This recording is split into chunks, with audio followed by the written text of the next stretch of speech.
Eliza Whitcomb dug her fingernails into the cold iron gate and swore through lips still cracked with fever that she would not die the way every soul in New York expected her to.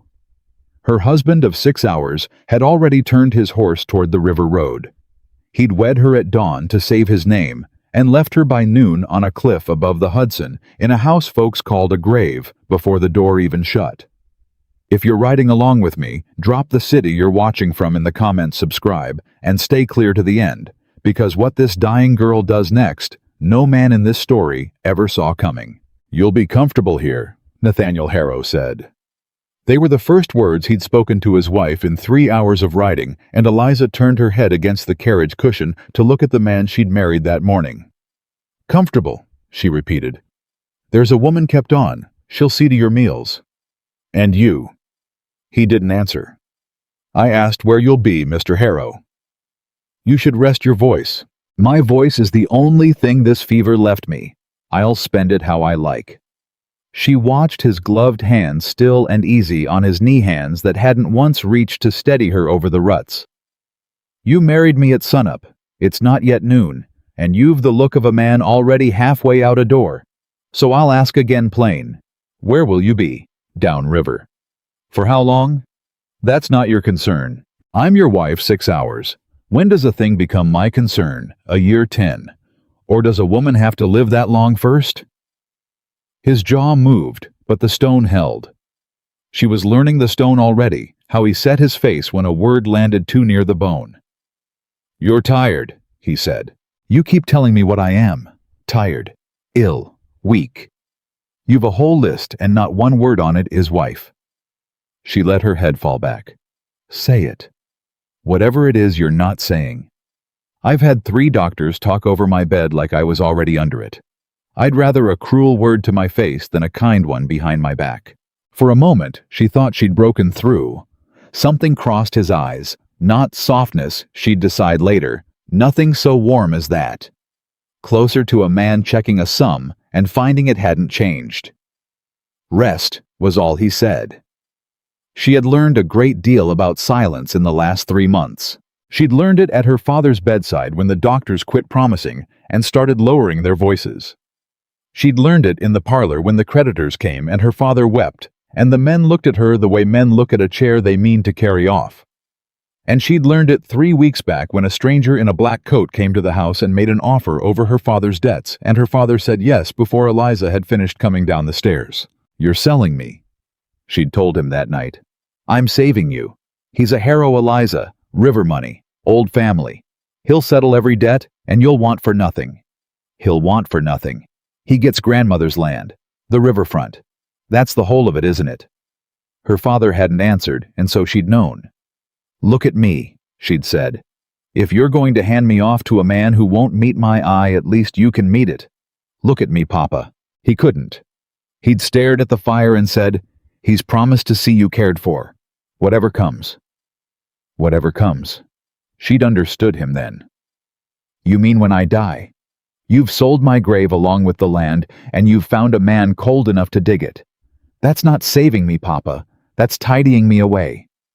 He'd wept harder, and she'd stopped talking because there is a kind of silence you keep not to spare yourself, but to spare a weak man, the last of his shame. The carriage stopped where the road went soft past a bend. "We walk from here," Nathaniel said. "Walk." She almost laughed. "You'll carry me then or drag me. Some hours I can't feel my legs past the knee." He looked at her fully for the first time, and she held his eyes because she'd be damned if she'd flinch from the man who'd bought her. "Silas," he called to the driver, "bring her up. Mind how you handle her." The old man came round, and where the master was iron, the servant was gentle. He gathered Eliza up like she weighed nothing, and by then she near enough did. "You hold to my coat, ma'am," Silas murmured. "Old Silas has carried heavier up worse than this and never dropped a one." "Mistress Harrow," Nathaniel corrected, already walking ahead. "She is Mistress Harrow now." Silas didn't say the name. He only tightened his grip, and Eliza understood riding up that muddy track in a stranger's arms that in her new country loyalty would not be spoken. It would be carried like she was in silence up bad roads. "How far?" she asked him low. Top of the rise, ma'am. You've worked this place long. Man and boy. Then tell me true before he's in earshot again.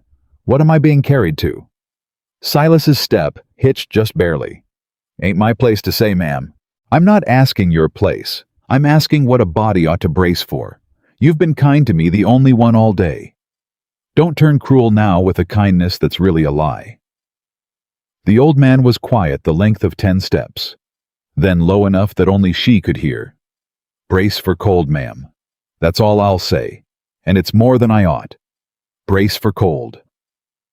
They came over the rise, and Eliza looked at what waited, and she was quiet a long moment. You said comfortable, she said. 2 rooms are kept fit. Nathaniel answered, not slowing. 2 rooms. She turned in Silas's arms to read the old man's face, and found there the truth the husband wouldn't give. How long's it stood empty, Silas? Ma'am. How long? 6 years. Barely a breath. Since... He caught himself. 6 years, ma'am. 6 years. She faced the ruin again, the door her husband had already reached and shoved open on its screaming hinges. He's wed a dying woman and brought her to a house that died before her, so we might rot together and spare anyone the trouble of us. Silas said nothing, but his arms drew her closer, and that was answer enough. A woman waited inside, spare, upright, iron-gray hair, scraped back so hard it pulled at the corners of her eyes. She stood in a wrecked hall like she was mistress of a palace. Mr. Harrow, she said. Mrs. Keene, my wife. She's been ill. She wants quiet. He was already moving off, glancing at the water stains, the dust, with the impatience of a man wanting his business done. Keep her comfortable. I'll keep her alive, Mrs. Keene said, if that's your meaning. He stopped. The 2 of them held each other's eyes across the ruined hall, and Eliza, for all she could barely hold up her own head, felt the thing pass between them like a struck string. Old grievance. Old debt. The housekeeper knew something, and she wasn't afraid of the man who paid her, and that was the most interesting thing Eliza had seen since she'd signed her name beside his that morning. See that you do? Nathaniel said, and turned to go. Will you take dinner before you ride? I'm not staying. You've only just come. I ride tonight. The accounts are settled to the quarter. There's coin left with you for provisions. Silas stays. He pulled his gloves back on, though he'd only just stripped them. If there's need, send word to Albany. Eliza spoke then, thin, but carrying. What need would you come back for? He didn't turn. You've the land, she went on. You've the river. You've done your whole day's work before dinner. So tell me plain, while there's light to see your face, what brings you back up this road? I'd like to know how long before you forget the way. Now he turned, and she saw she'd cut nearer the bone than either meant. But the stone held. You should rest, he said. That's not an answer. It's the only one you'll get. He crossed to the door. On the threshold, he paused, one hand on the frame, and foolishly, she'd tell herself for years, she thought he might say a thing a husband says. Some word to carry into the dark. Instead, he looked back over his shoulder, and he gave her the sentence that would sit in her chest 3 winters, like a coal that would not die. Try to be comfortable, Nathaniel Harrow said. It won't be long. Then his boots were on the porch. Then the horse. Then the wet suck of the road, the hooves thinning to nothing, the river, and at last, only a loose shutter knocking somewhere against the house. Silas, put her by the hearth. Only warm spot in the place. Mrs. Keene was already moving, folding back a blanket. The kitchen, not the parlor. A body that's been fevered wants heat before it wants pride. I want, Eliza said as Silas carried her to know what he meant. He meant nothing worth the turning over. He meant it won't be long, said it like a man reading a date off a calendar. Silas set her in the chair, and the fire went into her like the first honest kindness she'd felt in weeks, and she nearly wept and despised herself for it. You both know. You looked at each other in that hall, and you both knew. So tell me true, the pair of you. How long do they give me? Mrs. Keene swung a kettle over the flame and worked in silence. Then she straightened and looked at Eliza the way she'd looked at Nathaniel, without softening. "The town doctor said you'd not last a frost," she said. "The Albany man your husband fetched said the same only gave you to Christmas out of charity." "And my father—" A pause. "Your father wept and begged Mr. Harrow to see you decently buried, and Mr. Harrow said he would." The fire popped. Somewhere deep in the ruined east wing, water dripped in the dark. "So?" Eliza said. "So," said Mrs. Keene. Eliza looked into the flames a long while. When she spoke again, her voice had changed, the thinness still on top, but under it something hard and clear come up cold from a deep place. "Do you keep a Bible in this house, Mrs. Keene?" "There's one. Water-stained." "Why?" "Bring it. And paper if there's paper, and ink." "You ought to sleep, child. 3 doctors, a husband, and my own father have agreed on the day of my death. I'll not spend what they've allotted me asleep." Her chin came up. "The Bible, Mrs. Keene." The housekeeper stood a moment. Then the corner of her hard mouth moved not a smile. Nothing so soft but the ghost of one, the memory of a woman who'd once known how. "Yes, Mistress Harrow," she said, and this time she used the name. The fever came back in the deep of that night the way it always came, and it nearly took her. She didn't recall the most of it after. Heat like a hand pressed flat over her whole body. Mrs. Keene's face swimming above her cool cloth, a voice saying, "Not Mistress Harrow now, but Eliza, Eliza. Stay with me, girl." And a strange floating clearness, a thought that this was the door they'd all been waiting on her to walk through. It would be so easy. The heat wanted it. Her father had made his peace. Her husband had ridden off. There was no one left to disappoint by dying, and that was the very thought that turned her back. No one left to disappoint. He's counting on it, she thought, from somewhere far under the heat. He built the whole scheme on it. On the dying girl doing the one thing she was bought to do. Her cracked lips moved. Mrs. Keene bent to catch it. "Then he'll be disappointed," Eliza whispered. And she did not die. By the frost, the town doctor swore she'd never see Eliza could sit up in the kitchen chair a full hour with no help. By the time snow shut the river road, she could cross from hearth to window and back one hand on the wall, and made herself do it a dozen times a day, though it left her gray and shaking, because Mrs. Keene had told her a body left still forgets how to be a body at all. "Again," Eliza would say, gripping the sill. "You've done 10. Enough. 12. I said 12. And she'd push off and cross the cold floor, and by the 4th day she did it without the wall, and by the 10th carried the water pitcher. Besides small victories, no soul on earth would know or care of, save 2 women in a ruined kitchen and an old man who split the wood. Silas took to lingering after he brought the day's logs, warming his hands past the task's need, and Eliza came to see it was his way of standing watch. "You're eating better," he said one morning, which for Silas was near an oration. "Mrs. Keene threatens me." "Good." He fed a log to the fire. "Body's like a stove, ma'am. Wants feeding to give heat." He paused, which meant he was working up to a thing. "Same with a place." "A place. This place." He tipped his head at the ruin around them. "Been starving 6 years. Give it something it'd give back. Land like this don't die easy. Just wants a body to want it living." He stood and knocked the bark from his knees. "But that ain't my business. My business is wood." He left, and Eliza turned his words over and over. Land like this don't die easy. Neither she was starting to suspect, did she? The account books came to her by accident. She'd asked one gray afternoon deep in that first winter how the house was provisioned, the way a bored invalid asks a thing to fill an hour. But Mrs. Keene went still. "You'd want the ledgers for that. A chest of them in the office. Mr. Harrow's father kept them in his before. Nobody's cracked them in 6 years. Bring them. They're heavy and they're—" "Bring them, Mrs. Keene." Silas hauled the chest to the kitchen, and Eliza Merchant's daughter, who'd kept her own father's books once his hand began to shake, who could read a column of figures, like some folk read scripture bent over the pages by firelight. 4 days to grasp what she was looking at. 4 more to be sure, because a thing so plain and so ugly ought to have been caught long ago, and she kept telling herself a girl too weak to walk a room had no business finding what grown men had missed. But she wasn't wrong. "Mrs. Keene." Something in her voice brought the housekeeper across the room at once. "Who is Mr. Caleb Voss?" The name dropped into the kitchen like a stone down a well.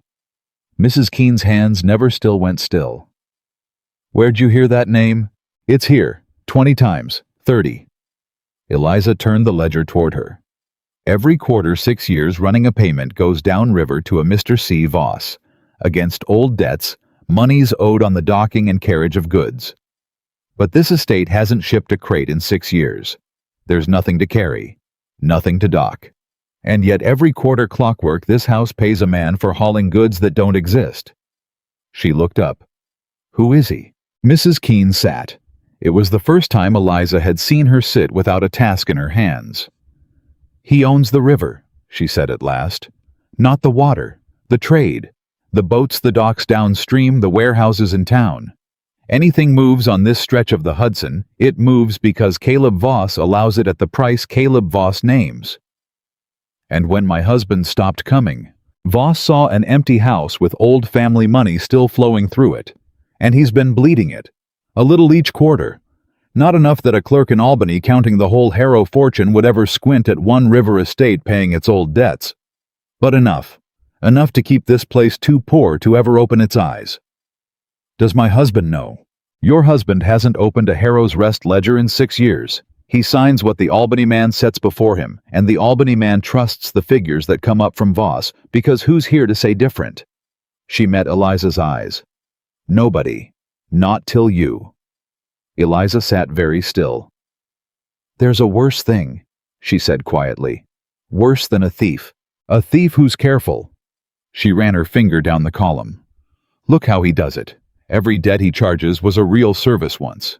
Real hauling, real docking from years back when the estate still traded. He simply never stopped charging for it. He took a true debt long since paid and made it a river that flows to him forever." She looked up. "And he made it small. That's the cleverness of it. Small enough that no one big enough to stop him would ever trouble to look. And now someone's looked." She wrote all that winter. She wrote to the Albany man of business a fair, clear hand requesting, not asking, copies of every account rendered against Harrow's Rest these 6 years. She signed them, Eliza Harrow, and where a lesser woman would have begged, she instructed, because she'd learned from watching Mrs. Keene stand straight in a house with holes in its roof that authority is a thing you take, not a thing you're handed. She wrote to the county clerk after the deeds and the boundaries. What was Harrow land? And where did it end, and what right-of-way ran down to the water? She meant to know exactly what she was mistress of down to the last cold acre. And the letters came back slower than she liked, but they came, and she read them at the kitchen table with Silas at the window and Mrs. Keene at her shoulder, and stone by stone she built in her mind the whole shape of the crime worked on her husband's house. Then one gray morning a letter came that was not an answer to any she'd sent. Mrs. Keene brought it in from a half-frozen boy who'd ridden up from the town, and she set it by Eliza's hand and said, "This one's franked from downriver. That's Voss's frank. I'd know it anywhere." Eliza broke the seal. She read it once. Her face didn't change, and that stillness frightened Mrs. Keene worse than any cry. "Read it to me," the housekeeper said. "Whatever it is, girl, don't sit there white and silent." Eliza read it aloud, flat and even. "Madam, it has come to my hearing that Harrow's Rest is presently occupied, and that the lady in residence has been making inquiry of the county clerk touching the estate's accounts. I write only in neighborly caution. The affairs of the estate are long settled between myself and the Harrow family upon terms of trust, and are ill-suited to the study of a lady in delicate health. I should be sorry to see a sick woman tire herself over matters her husband has for years been content to leave in my keeping. I trust I make myself understood. Your servant, C. Voss." The kitchen was quiet but for the fire. "He's threatening you," Mrs. Keene said. "Under all that oil, that's a threat." "No," Eliza said softly. "It's a confession. He's just told me 2 things he never meant to." She set the letter down with great care. He's told me he's afraid a man who owns the whole river doesn't write to caution a sick girl unless she's frightened him. And he's told me he doesn't yet know I've read the ledgers. He thinks I've only asked the clerk after boundaries. He thinks the theft is still hidden." Her eyes came up, and there was something new in them, cold and clear and almost bright. "He's warned me off before he knows I've already found the wound. That's the mistake of a proud man, Mrs. Keene, and I mean to make him pay for it." But Voss had not written only to warn. 8 days later, in the last hard week of that winter, 2 men rode up the river road on lathered horses and hammered on the door of Harrow's Rest as if they meant to break it. Silas got there first, and he did not open it wide. "State your business." "Debt collection," said the larger of the two, a broad man with a face like a fist. "On behalf of Mr. Caleb Voss, there's arrears owing on this property, and we're sent to inventory the goods against it. Stand aside, old man." "There's no arrears owing that I know of." "Then you don't know much. Stand aside." "Silas!" Eliza's voice came from behind him from the mouth of the hall. She was on her feet, one hand on the wall, pale as the snow outside, but standing. "Let them in. Out of the cold. It's poor manners to keep a thief on the step." The big man's eyes found her and traveled her thin frame with open contempt. "You'd be the sick wife. I'd be the mistress of this house. And you'd be a man about to make the worst error of a poorly considered life." She came forward, slow, deliberate, one careful step, and then another, and something in the evenness of it made both men go quiet. "You've come to inventory my goods against a debt. Good. Then you'll have brought the accounting of that debt with you, the itemized statement signed, showing what's owed and for what service. No honest collector rides without his papers. Show me the debt, and if it's owed, I'll pay it before you leave this room." The big man's jaw worked. "The paperwork's held downriver with Mr. Voss." "Is it?" Another step. "So you've ridden up to seize the goods of a lawful estate in the name of a debt, and you cannot show me the debt. You know what that's called in the county I was raised in. It isn't collection. It's robbery. And the last I read the statutes of the state of New York, a woman may lawfully defend her house against a man who comes to rob it." She stopped 3 feet from him, and though he had a foot of height and 100 pounds on her, it was the big man who took the half-step back. "Silas keeps a fowling piece by the door. He's a fair shot for his years, and there's a magistrate in the town who I've lately been most diligent in writing to. So here's my counteroffer to your inventory, sir.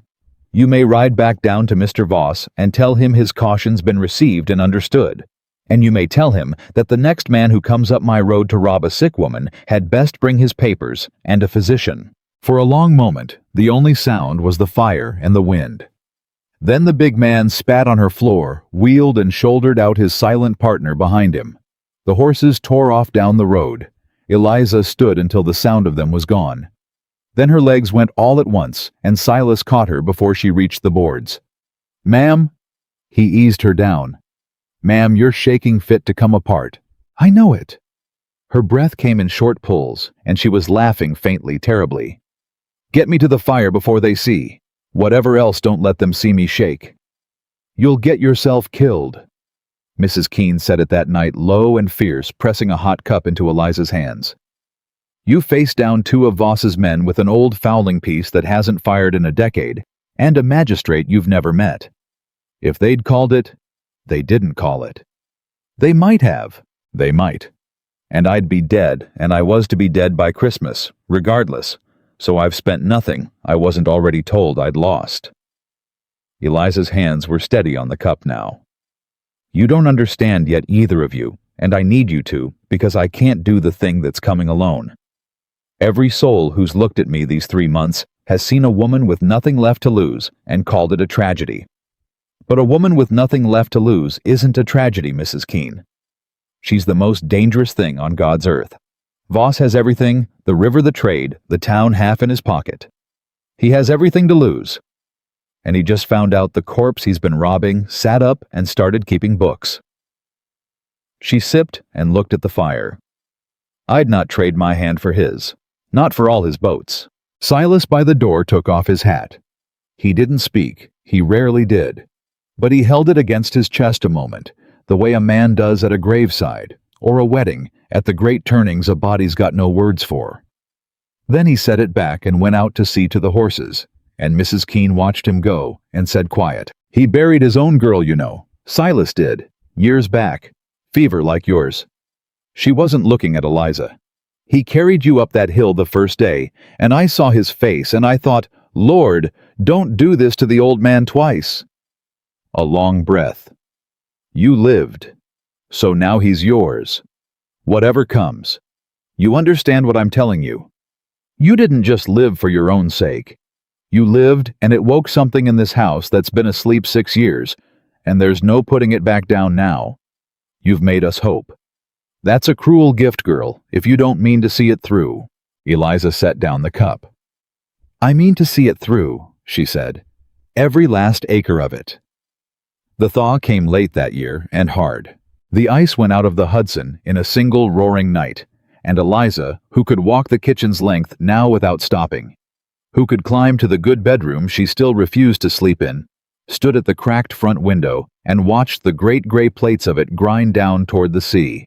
And she thought of her husband, downriver in his warm Albany house, believing her buried under the very winter she'd refused to die in. "Silas, how long do you reckon before word reaches the town that I'm living?" "Word's there already, ma'am." He was mending the porch rail and didn't look up. "Peddler come through in the January thaw. He'll have carried it. The dying girl at Harrow's Rest ain't died. That's a story worth a free supper at any fire on the river. Good. Let it travel. Let it reach Albany. Let my husband wonder." She watched the ice run. "And let it reach Caleb Voss. Because before this summer's out, that man's going to come up my road expecting to collect from a grave. And I intend to be standing in the yard to meet him."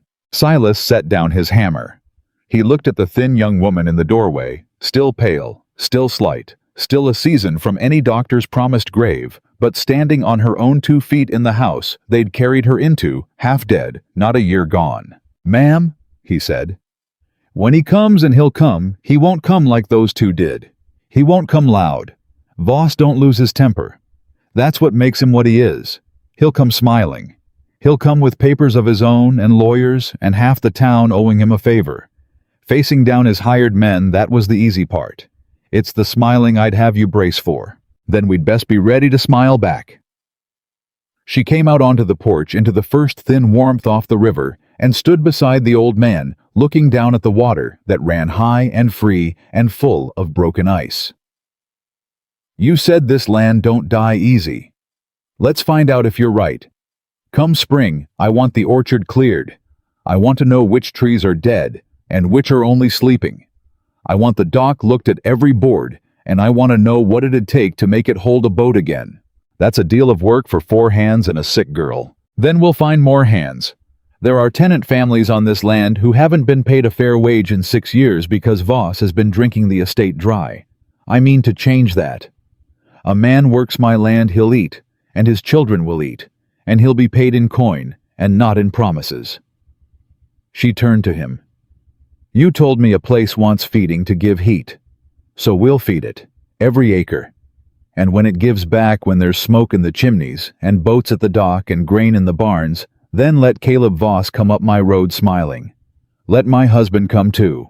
Let the whole county come and see the grave they buried me in and find it's turned into the only living thing on this stretch of the river. Below the cliff, the Hudson carried the winter down to the sea and carried word up and down its banks that the girl everyone had come to watch die was against every promise made over her, still very much alive and carried, though she did not yet know it.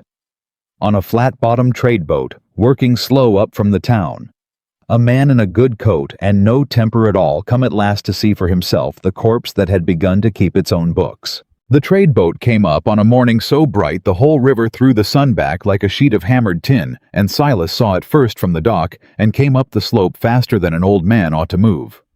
"He's here, ma'am. Voss, poling up on the flatboat now, and there's 2 others with him in good coats."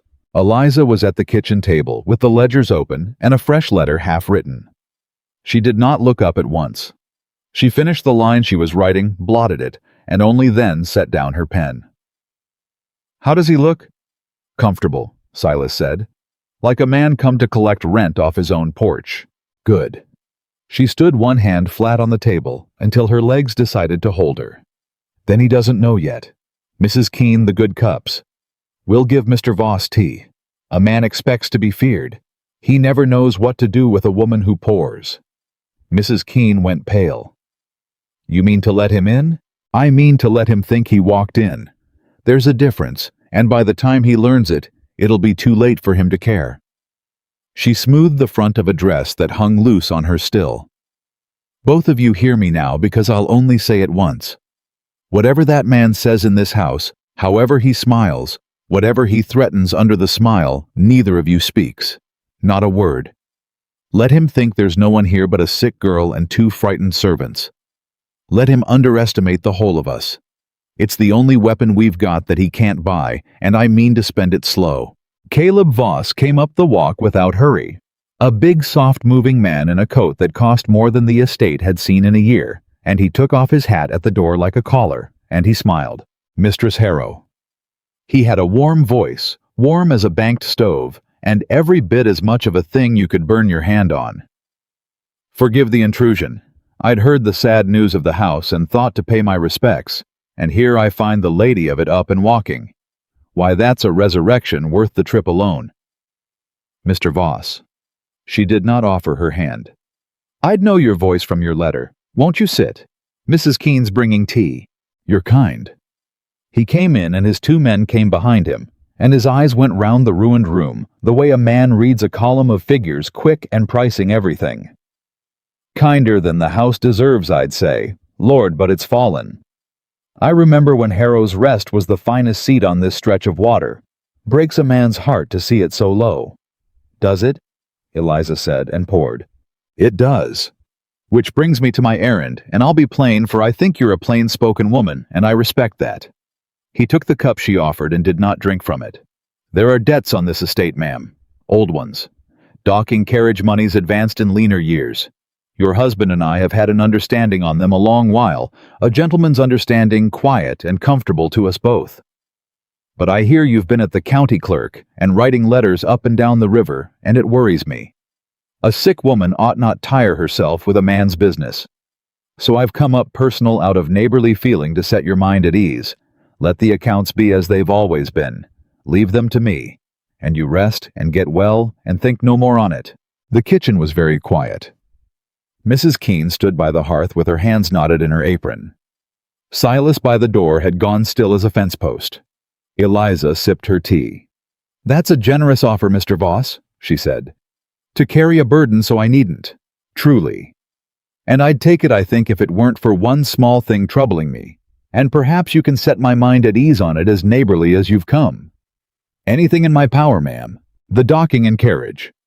She set her cup down with a small, precise click. The money's advanced on the hauling of the estate's goods. I've been trying to reconcile them, you see. It's a foolish habit. My father was a merchant, and he taught me figures the way some fathers teach hymns, and I find I cannot make them balance, because to charge for the hauling of goods, Mr. Voss, there must first be goods to haul. And by the estate's own ledgers, Harrow's Rest hasn't shipped so much as a barrel of apples in 6 years. Yet every quarter, like the moon, it's paid you for carrying a cargo that was never grown, never packed, never set on a single one of your boats. She folded her hands. So I don't wonder that the accounts are quiet and comfortable to us both, sir. A river that runs one way and never the other is a very comfortable river for the man standing at its mouth. For the length of 3 breaths, Caleb Voss did not move at all. Then he set his own cup down, and the warmth went out of his face like a door swinging shut. And for one bare instant before he caught it back, Eliza saw the thing underneath the smile, and it was not warm at all. You've been in the ledgers, he said. Every page, 6 years of them. I've a fair hand and a great deal of empty winter, Mr. Voss. I copied the lot. Copies. His jaw tightened. Copies mean nothing without the original ledgers to set them beside, quite right. Which is why the originals left this house a fortnight past, sealed and witnessed, and are held now by a party downriver that neither you nor I will name at this table. But you'll find if you go asking that it's a party, your money's never reached, and your name's never softened. She smiled then, the first true smile she'd given him, and it was a terrible thing to see on so thin a face. "You came up my road expecting a corpse, sir. I'm sorry to have inconvenienced you by breathing." Voss stood. His two men came off the wall, and Silas came off the door. He didn't say a word he'd been told not to, but he moved to stand at Eliza's shoulder, and the old fowling piece was somehow in his hands, not raised, just held easy, the way a man holds a tool he's used 1,000 times, and the room understood him perfectly. "You draw on me," Voss said softly, "in your own house, over tea." "He'd draw on any man who rose from his chair uninvited near a lady," Eliza said. "That's not a threat, Mr. Voss. That's manners. Sit down and he'll sit down. We're not finished talking, and I'd not have it end badly over a misunderstanding about chairs." A long, freighted silence. Then, and this was the thing that told Eliza she'd read him true, that told her the man was every bit as clever and every bit as cold as Mrs. Keene had warned Caleb Voss, laughed. He sat back down. He laughed low and genuine and shook his head and picked his tea back up. "Well," he said. "Well now. I came up this river expecting to comfort a widow in waiting, and instead I find I'm sitting across from the sharpest mind on this water, and it's wearing a dead girl's dress." He drank finally, and looked at her over the rim, with something that was almost respect. "I'll tell you plain, Mistress Harrow, since plain is the coin you deal in. You've stopped my river. I feel it already. That quarter's payment's not come, and now I know it's not coming, and worse, I know why. So we've reached the part where two clever people decide whether to be enemies or partners. Name your price. There's always a price. I've never met the soul who didn't have one, and I don't believe you're the first." He was wrong, but Eliza did not tell him so at once, because she'd learned that a man who believes everyone has a price will tell you a great deal while he's waiting to hear yours. "What are you offering, Mr. Voss?" "Comfort." He spread his hands. "You're a sick woman in a dead house with 2 old servants and no money of your own. Your husband holds the purse, and your husband, forgive me, has forgotten you exist. I'm the richest man on this river. I could set you up. A house in the town, warm dry, a doctor whenever you cough. I could see those tenant families of yours paid their back wages every cent tomorrow. I could make this whole ugly business go quiet as it was before you ever cracked a ledger." He leaned in. "All you'd do is hand me back my copies, forget what you read in them, and let a comfortable river run comfortable again. You'd be warm and fed and safe and free of a house that's nothing but a slow grave with your name already on the stone. Where's the loss in it?" And it was. Eliza would admit only to herself, in the darkest hour of that night, a real temptation. Not the money. The warmth. The offer of a door out of the cold she'd been dying in since the day she was carried up the hill. Any weaker woman, any woman not sat 3 months already at the edge of her own grave, might have taken it.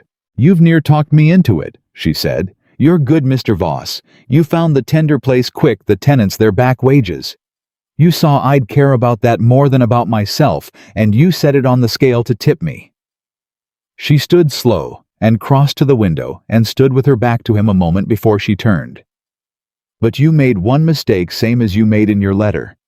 You told me what you'd give the tenants if I obliged you, which means you know to the last coin exactly what's owed them and exactly how long they've gone without it.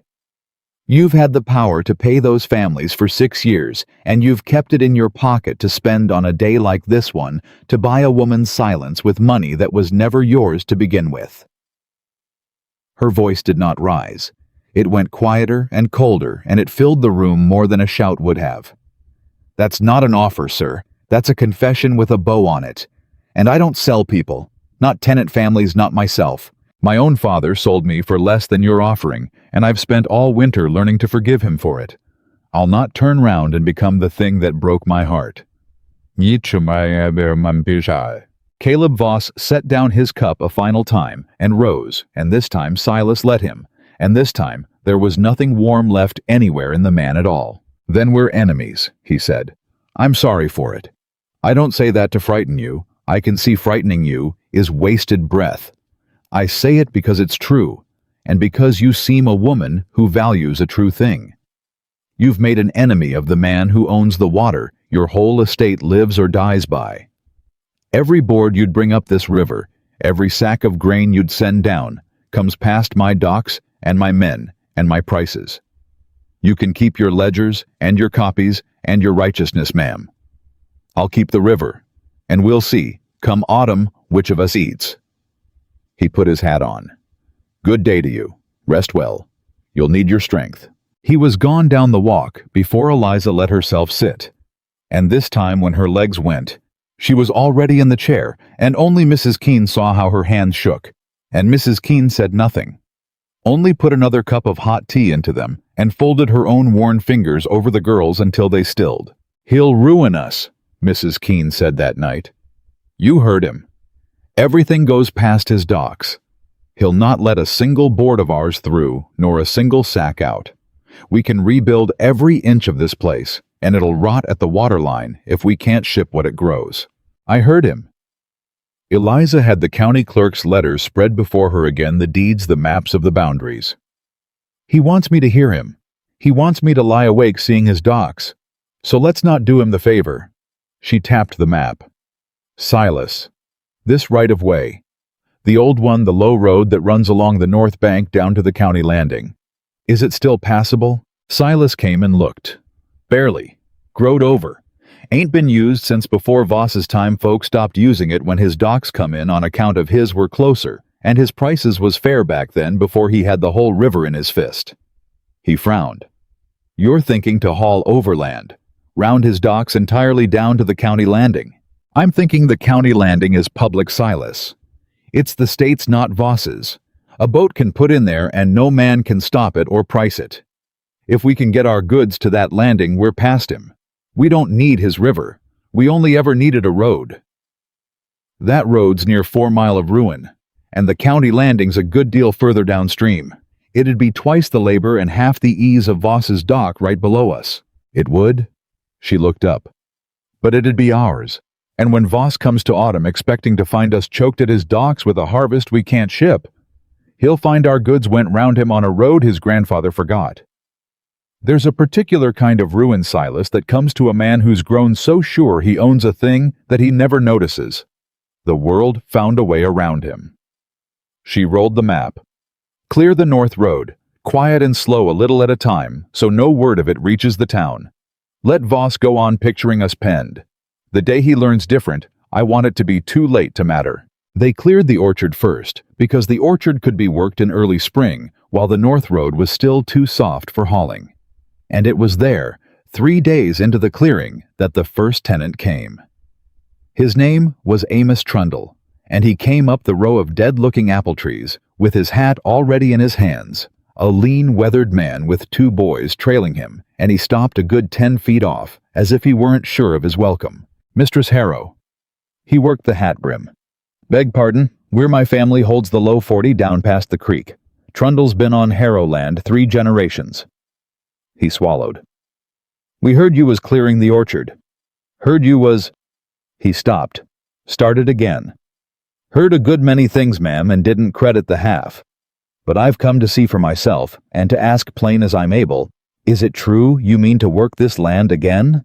Because if it's true, Mistress Harrow, if it's true—" His voice broke, and he mastered it, and the 2 boys stared at their father with wide, alarmed eyes, having never seen the like. "We're hungry, ma'am. That's the size of it. We've farmed this land 6 years, and paid our rent in labor, and got promises back, and the promises don't feed a boy. If you mean to make it live again, there's 40 families down these hollows will break their backs for you. And if you don't, if this is just a dying girl's fancy that'll blow off come summer, then tell me now, and don't. Because I can bear hunger. I've bore it. But I can't bear my boys hoping and then watching it come to nothing. Hope's the one thing left I can't afford to lose." Eliza set down the pruning hook. She crossed the dead orchard to where the man stood, and she was still so thin that the smaller boy's eyes went to her wrists, and she stopped in front of Amos Trundle and looked up at him, for he was a tall man, and she was not. "Mr. Trundle, what's owed your family in back wages, to the penny if you know it, And I'll know if you round it up, so give it me true." He blinked. "I $19 and some, ma'am. 19 and 40 cents near as I keep it. Mrs. Keene will bring it to your house before the week's out. $19 and 40 cents in coin." She heard the man's breath stop. "And from this week, every family that works this land is paid fair and paid in silver at the end of every week into your own hand, and no promises about it. I can't pay you what Voss has stolen these 6 years, not yet, but I can pay you what you earn from the day you start, and I can swear to you on my own grave, which I've stood close enough to lately to swear on honestly, that I do not mean to blow off come summer." She held out her thin hand to him, a thing no mistress had ever done to a tenant in his life. "I mean to bury Caleb Voss under this orchard, Mr. Trundle, and I'll want strong backs to dig. Will yours be one?" Amos Trundle looked at the small pale hand held out to him, and then at the woman it belonged to, and then slowly he put his own great calloused hand around it, and Eliza felt how it shook. "Mine and 40 others, ma'am," he said hoarsely. "God help me, mine and 40 others." The word of that handshake ran down the hollows faster than any peddler's tale. By the next week, there were 9 men in the orchard. By the week after 20, and their wives in the kitchen garden, and their children hauling deadwood, and Mrs. Keene run near off her feet, cooking for a crew, where a year past she'd cooked for a corpse. The dead trees came out. The sleeping ones were cut back hard and fed, and Silas walked the rows, swearing under his breath that half of them would fruit again, that apple wood was stubborn as sin and twice as slow to die. And on the North Road, 4 evenings a week, after the orchard work was done, and the light was going, a smaller and quieter crew of Amos Trundle's most trusted men worked at clearing the old right-of-way brush, burned in small fires that wouldn't show the roadbed graded. The worst of the washouts filled, all of it done soft and secret, so that anyone watching from the river would see only Harrow's Rest bringing an orchard back to life, and never guess at the road being reopened behind the trees. Eliza was in the thick of all of it, though her body would still only give her 4 or 5 good hours a day before it folded. She learned to spend those hours like a miser spends the last of his gold. She kept the wage book herself, every man's hours, every coin paid in the same fair, clear hand she'd used to trap Voss, because she had learned that money honestly counted in the open was a kind of loyalty no threat could buy. She sat with the wives over the seed and the planting. She had Silas teach her the dock and the boats, though she could barely lift an oar, because she meant to understand every part of the thing she was building well enough that no man could ever again bleed it in a ledger while she looked away. And slowly she felt it happen, could not have said the day, but felt it, the thing changed under her hands. It stopped being a dying girl's defiance and became a place. Smoke stood up from the kitchen chimney every dawn. There were children shouting in the orchard. There was bread again, and the smell of it, and Mrs. Keene singing under her breath at the hearth, a thing Eliza had never once heard her do that first gray winter. "You've done a thing here," Mrs. Keene said to her one evening, watching the crews go home down the hollow in the long gold light. "I want you to stop a moment and see that you've done it, because you never stop, girl, and one day you'll turn round and it'll be finished, and you'll not have watched it happen. Look, a year ago this month I was sitting up nights waiting for you to die, and now look." Eliza looked, and for a moment, one rare unguarded moment, she let herself feel the whole size of it, and her eyes stung, and she did not hide it. "I keep waiting to wake," she said. "I keep waiting for the fever to come back and show me none of it was real. That I'm still in that chair dying, and this is only what a dying mind dreams. It's real." Mrs. Keene put an arm around her, a thing she'd never done, stiff and unpracticed at it. "It's the realest thing I've had my hands on in years. You made it real. Don't you dare doubt it now."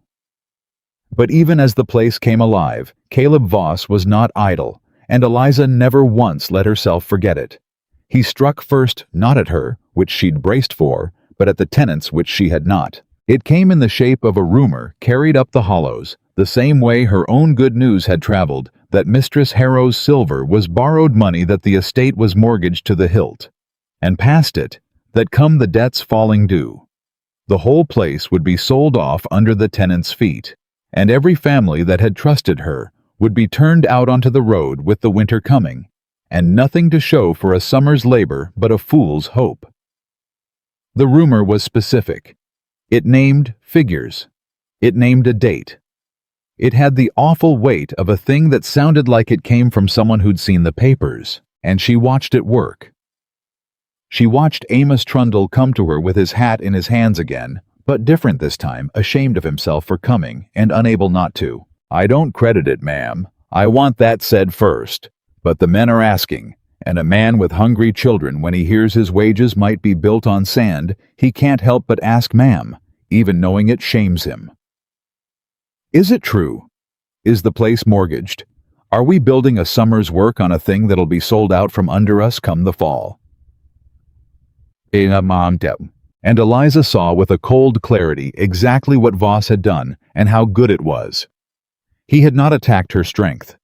He had attacked her one true weakness, the thing she'd shown him across the tea, that she cared more for those families than for her own life.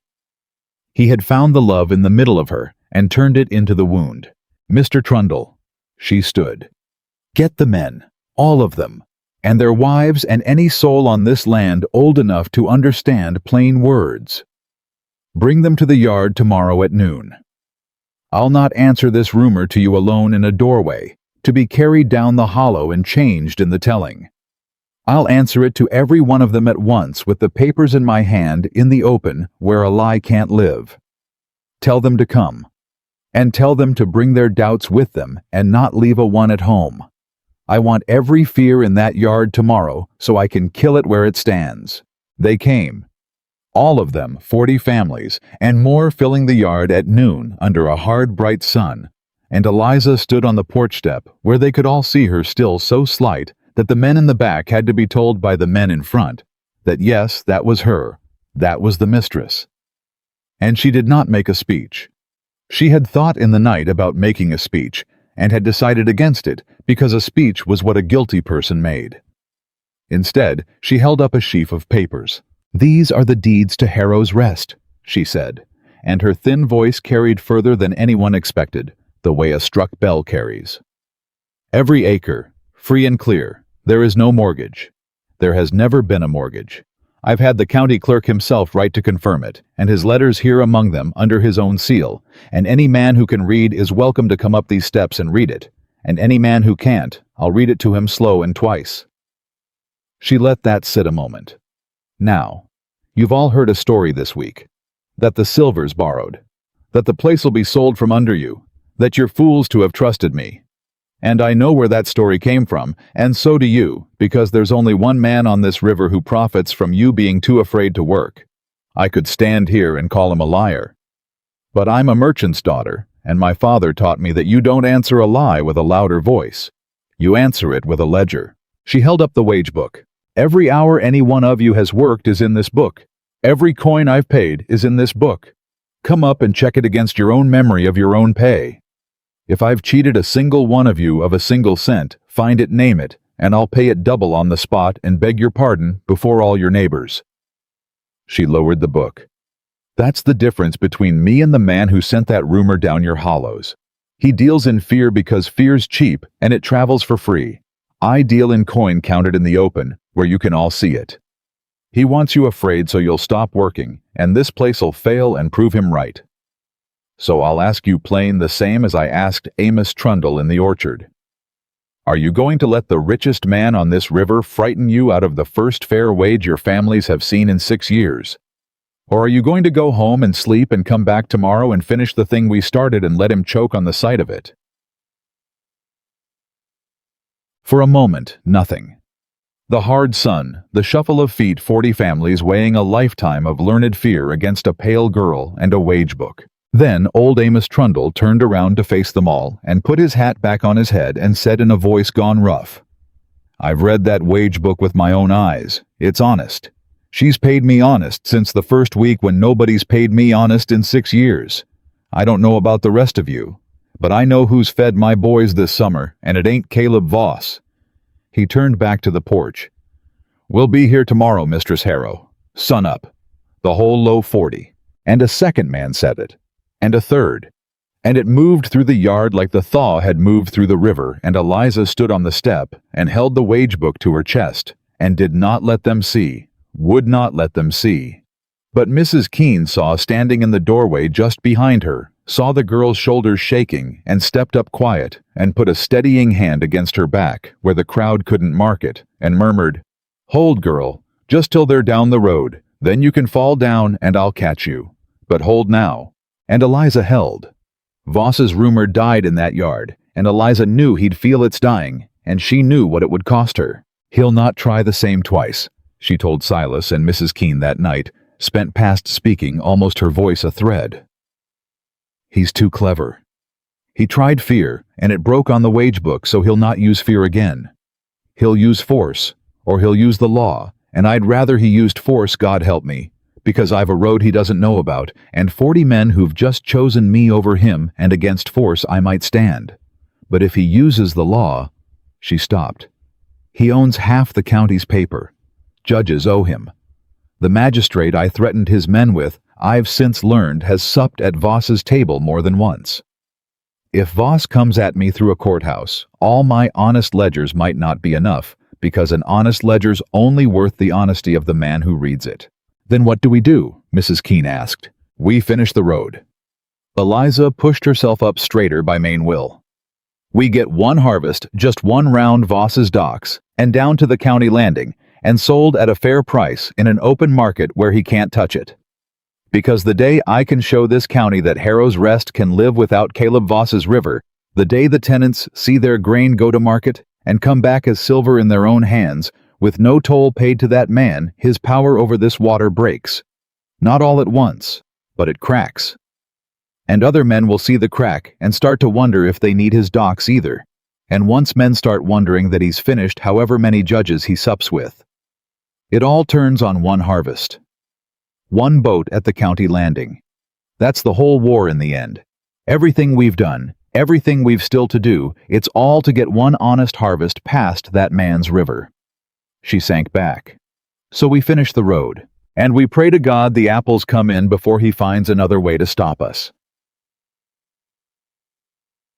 The apples came in. Silas had been right. Applewood was stubborn as sin, and near half the trees they'd thought dead had only been sleeping. And by late summer, the orchard hung heavy for the first time in 6 years, and the tenant children ate their fill of windfalls and turned the color of them. And there was cider working in every barrel Silas could find or make. And on a gray morning, in the first cool snap of the turning season, the first wagons rolled out of Harrow's Rest, not down to the river and Voss's waiting docks, but north along a road that no one in the town remembered. A road cleared board by secret board, through a summer of evening labor, 4 miles of graded earth, carrying the whole of the estate's first honest harvest around the edge of Caleb Voss's kingdom, and down toward the free public landing where the state's own boats put in, and no man set the price. Eliza rode the first wagon. She had no business riding it, she was worn to the bone, and the jolting road was a misery on her, and Mrs. Keene had begged her to stay abed. But she would not have missed it for her life, which she had after all been told she'd already spent. She rode up on the board seat beside Amos Trundle, with the whole loaded weight of the harvest behind her and 40 families' summer of trust riding under the canvas. And when they came at last over the last rise and saw the county landing below them, public and open and free with a fair market boat already tied up waiting for whatever honest goods a free county might bring it, Amos Trundle drew the team up and just sat a moment, staring down at it. "We done it," he said. He sounded like a man who didn't believe his own voice. "We went clean round him. He's sitting down there on his docks right now waiting to choke us. And we went clean round him, and he don't even know it yet. He'll know it," Eliza said quietly, "by nightfall. And Mr. Trundle?" She turned to him, and her thin face in the gray morning light was fierce and worn and lit from somewhere under the exhaustion. "When he learns it, he's going to do the worst thing he's yet done to us, because he's going to understand for the first time that he might actually lose. So drink this morning down deep. Remember it exact. The morning we beat him at his own river. Because we'll need to remember we can beat him before he's through, we'll need it badly. But that's for later. Right now, drive us down there, and let's turn a summer's honest work into silver in your neighbor's hands. Right now, just this once, we've won." And Amos Trundle shook the reins, and the wagon rolled down the last slope toward the free landing and the waiting boat. And behind them, the long train of the harvest came on wagon after wagon, out of a house that a year before had been called a grave, carrying its first living harvest around the edge of the world to market. The silver came back up the North Road that same evening in a locked box on Amos Trundle's knee, and it was more money than any tenant on Harrowland had held at one time in 6 years, and Eliza had it counted out in the yard by lantern light into 40 pairs of waiting hands, every coin of it in front of everyone, so that no man could ever say it was done in the dark. "That's yours," she told them. "Every cent earned honest and sold free, and not one penny of it went into Caleb Voss's pocket. Look at it in your hands. That's what he spent 6 years telling you couldn't be done." She had to grip the porch rail to stay upright, but her voice held. "Now go home, feed your families, and say nothing to anyone in the town about the road not yet, because the man we beat this morning will be looking for it the moment he understands he's been beaten.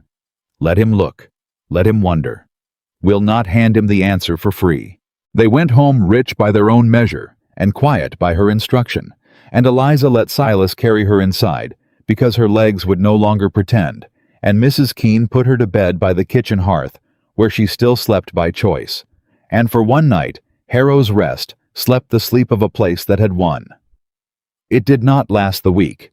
Voss learned of the road on the third day exactly as Eliza had foretold, and he did not send men, and he did not send a rumor. He sent a letter, and the letter was from a lawyer.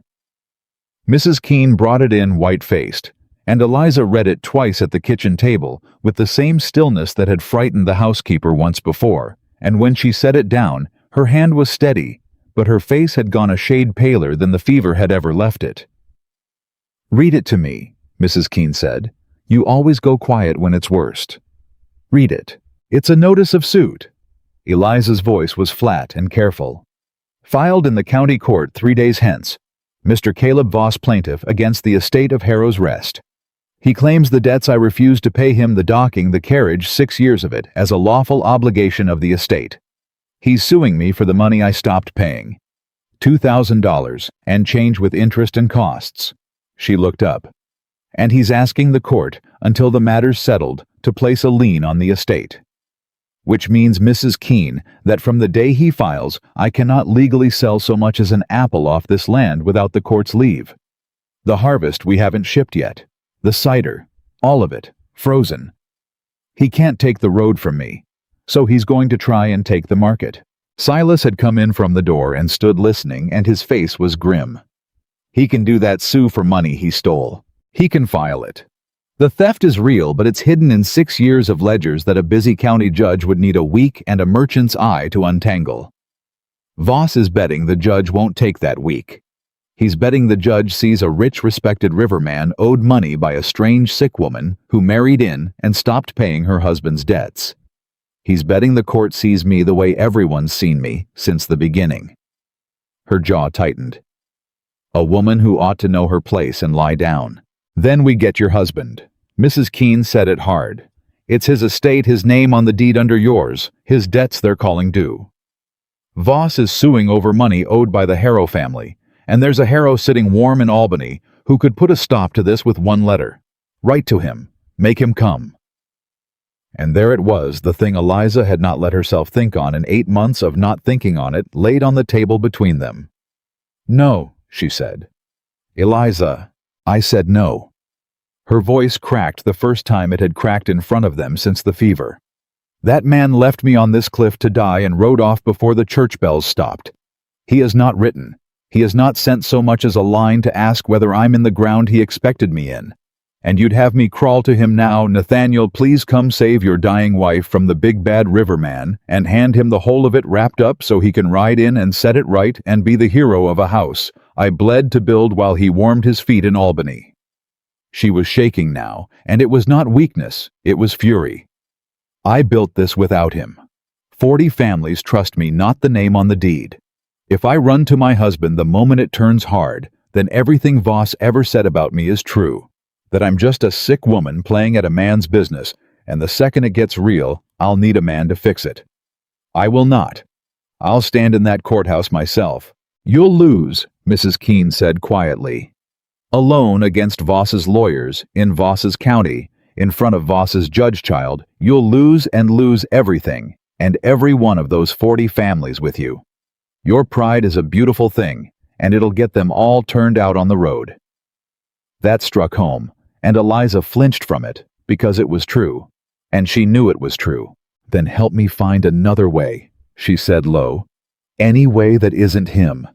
Because I'll die before I ask that man to save me. I mean that plain, Mrs. Keene. I'd sooner lose the whole estate honest and stood on my own feet than keep it as a gift from the man who left me here to rot. She had 3 days, and she did not sleep more than an hour of any of them. She spread the 6 years of ledgers across the whole kitchen and worked them by day and by lamp, and she found the thing she'd half seen all winter and never had cause to prove that Voss's false charges had a pattern, a rhythm, because a man forging 6 years of debts cannot invent them fresh. Each quarter, he falls into habits. He repeats his own lies, and Eliza the merchant's daughter could see the habit the way a musician hears a wrong note. The same phantom cargoes, the same round sums. Docking fees charged for weeks when the river was frozen solid and no boat could have moved. Carriage billed for a September when the county's own records, which she'd had the foresight to request all winter, showed Voss's boats had been downriver at Albany the whole month and could not have carried a thing from Harrow's dock. He got lazy, she told Silas near dawn on the second night, her eyes red-rimmed and burning. 6 years of stealing from a house he was sure would never look, and he got lazy, and he left his fingerprints on every page. I can prove it. Not the whole of it, but enough. Enough charges that couldn't have happened on dates I can disprove with the county's own papers that any honest judge would have to see the whole account for what it is. She pressed her palms against her eyes. If the judge is honest, that's the whole of it, isn't it? I can build a case a child could follow. And it's worth exactly nothing if the man on the bench has supped at Voss's table and means to find for him no matter what I lay down. Then we find out about the judge, Silas said. She lowered her hands. What? You keep saying if the judge is honest.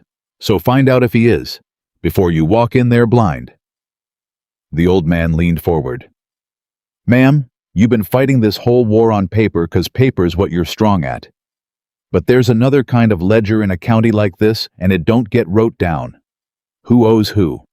Who's afraid of who? Who's got a grudge against Caleb Voss and never dared show it? I don't read figures. But I've lived on this river 60 years, and I know men.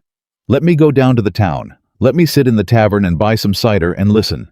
You'd be surprised what an old farmhand hears when nobody thinks he's worth watching. Eliza looked at him a long moment, and something in her face eased for the first time in 3 days. Silas Reed, she said. I've been so busy being clever on paper, I forgot there was a whole other kind of clever sitting by my door splitting wood. Go to the town. Listen. And Silas.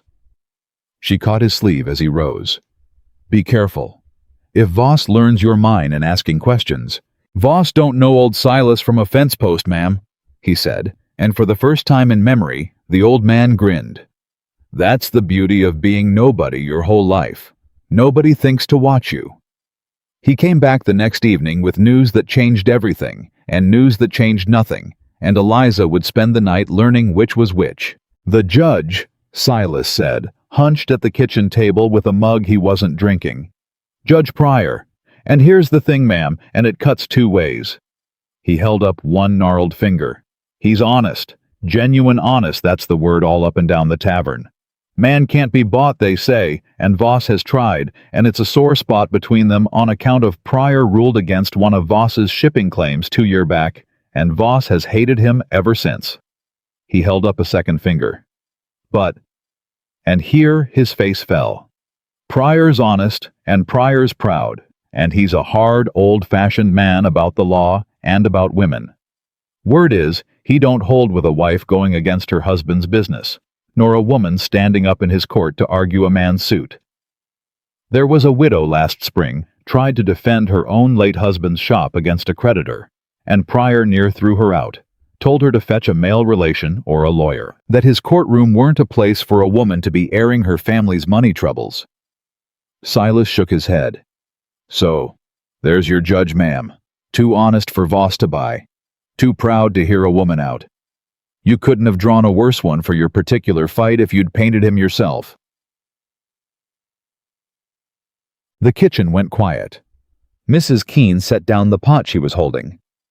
So he can't be bribed, she said slowly, but he won't listen to you, which means all your proof, all those false charges you've caught out, it doesn't matter, because he'll not let you stand up and lay it before him. He'll want a man to speak it. And the only man with standing to speak for this estate is my husband, Eliza finished. The words came out of her like something pulled by the root. It comes back to him. Every road comes back to him.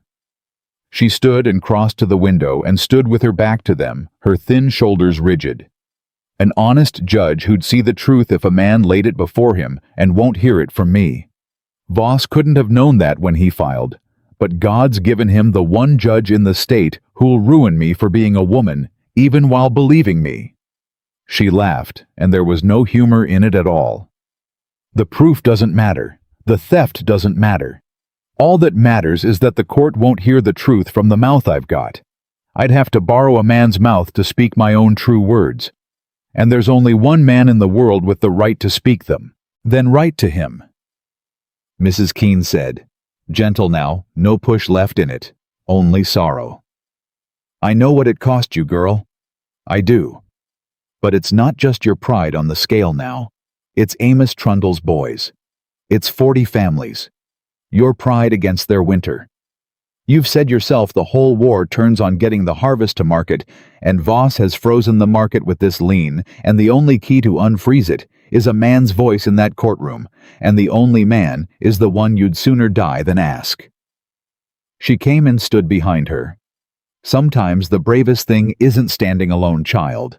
Sometimes it's swallowing the thing you're proudest of because other people are hungry. That's a harder brave than the kind you've been doing. Eliza was quiet a long, long while. Give me the paper, she said at last, and her voice was ash. The good ink. I'll write him. God forgive me. I'll write to the man who left me here to die, and I'll ask him to come save the house I saved without him. The letter she wrote was the hardest thing she'd done in a year of hard things, and she wrote it 4 times and burned 3 because the first was too proud, and the second too pleading, and the third so cold it would have frozen the ink. And the fourth she wrote near dawn emptied out past pride and past pleading both, and it was only true. She did not beg. She told him plainly what had been done to his estate in his absence, the 6 years of theft, the false debts the suit now filed, the lien, the 40 families who would lose everything. She told him that the court would not hear it from her because she was a woman, and that it required a hero to stand and speak the truth she had already proven on paper. She told him she was not asking him to save her.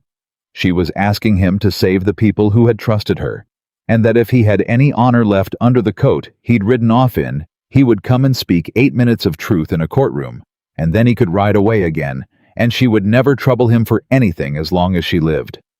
She signed it, Eliza, not your wife, because she would not claim a thing he had never given. Silas rowed it down to the river and paid a fast boat to carry it to Albany. And then there was nothing to do but wait with 2 days left before the suit, and no way on earth to know if the man would even open it, let alone come. He won't come, Eliza said that night, dead-voiced, staring at the fire. Why would he? He got what he wanted from me the day he married me. If I lose the estate, he loses a piece of riverfront he never cared for anyhow. There's nothing in it for him but a hard ride and a hard morning in a country courthouse. He won't come.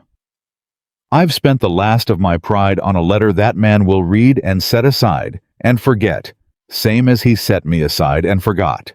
Then why'd you send it? Mrs. Keene asked, not unkindly. Because if I hadn't and we lost, I'd have always known I let those families down to spare my own pride. Eliza pulled the blanket tighter. At least this way, if we lose, it's his failing and not mine. At least this way, I did the last thing I could do, even the thing that cost me the most. I sent it. He'll not come.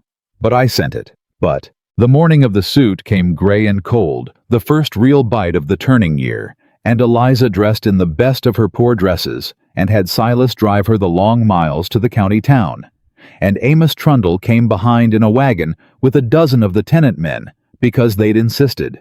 Because if their mistress was going to stand up in a rich man's court, they would, by God, stand in the room behind her, whatever the judge thought of it. The courtroom was full when she came in, because a suit between Caleb Voss and the strange resurrected wife of Harrow's Rest was the best entertainment the town had seen in a season, and Eliza felt every eye turn and weigh her, and find her wanting the thin, pale woman, the dying girl who'd had the gall to live, come to argue money with the greatest man on the river. Caleb Voss sat at his table with two lawyers in good black coats, and he inclined his head to her courtly, warm as ever, a man so certain of the morning he could afford to be gracious. "Mistress Harrow," he said low as she passed, "I did try to spare you this.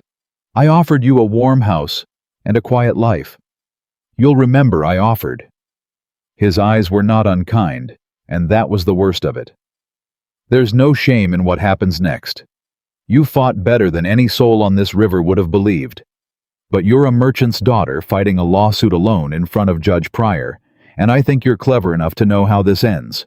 Sit down, take your medicine. And when it's done, my offer of a warm house still stands. I don't gloat, ma'am. I've no need." Eliza looked at him, and she was so tired, and the room was so against her, and the judge not yet even come, and for one hollow moment she felt the whole weight of it and understood that she was going to lose. "You may be right, Mr. Voss," she said quietly. "You've the judge and the county and the law bent your way, and I've a stack of paper and a woman's voice that won't be let to speak it. You may well be right." She lifted her chin. "But I'll make you say it out loud at least. I'll make you stand up in front of all these people and claim under oath that Harrow's Rest owes you money for cargoes that never existed on dates. Your own boats were 50 miles downriver.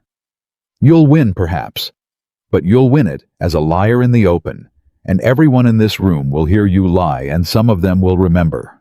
That's the only victory left me, and I mean to have it. I'll make you earn your win, sir, by perjuring yourself in front of your whole county." Something flickered behind Voss's calm, then the first crack she'd seen in him since the tea. He hadn't expected her to fight once she'd seen the board was lost. He'd expected her to fold with dignity. The realization that she meant to bloody him, even in her own defeat, did not frighten him, but it displeased him, and Eliza took a grim scrap of satisfaction from having displeased him at all. Then the bailiff called the room to order, and Judge Pryor came in, a spare, severe old man, with a face like a closed account, and the suit of Voss against Harrow's Rest began. It went exactly as Silas had warned. Voss's lawyer laid out the debts in smooth, confident order, 6 years of docking and carriage, the sums, the dates, the signed acknowledgments from the estate's own long-ago factors. Every false brick laid so neat and plausible that Eliza, listening, understood with a sinking heart just how good the lie was. How many years of care had gone into building a theft that looked exactly like an honest debt? And when the lawyer finished, Judge Pryor nodded and turned to the estate's table, and his cold eyes passed over Eliza and looked past her, searching. "Who speaks for the estate of Harrow's Rest?" Eliza stood. "I do, Your Honor. Eliza Harrow. I'm mistress of the estate, and I've prepared its defense, and I've here the proof that every charge Mr. Voss has. You're the wife." Pryor's voice was flat. "Is there no man to speak for this estate? No Harrow? No attorney of record?" "My husband is in Albany." "Your Honor, the estate's defense is mine. I've kept its books this year. I know every figure in this suit, and I can prove. Mistress Harrow?" The judge set down his pen. "This court has a suit before it for $2,000 against a landed estate. That is a matter of law and of a family's standing, and it is not the practice of this court, nor of this state, to have such a matter argued by a wife over her husband's head, while the husband sits idle in Albany. Where is Mr. Harrow? Does he know his estate is sued? Does he consent to have his wife stand in a public court and argue his debts?" His mouth thinned. "I'll be plain, madam, for I see you're an intelligent woman, and I'll not insult you with soft words.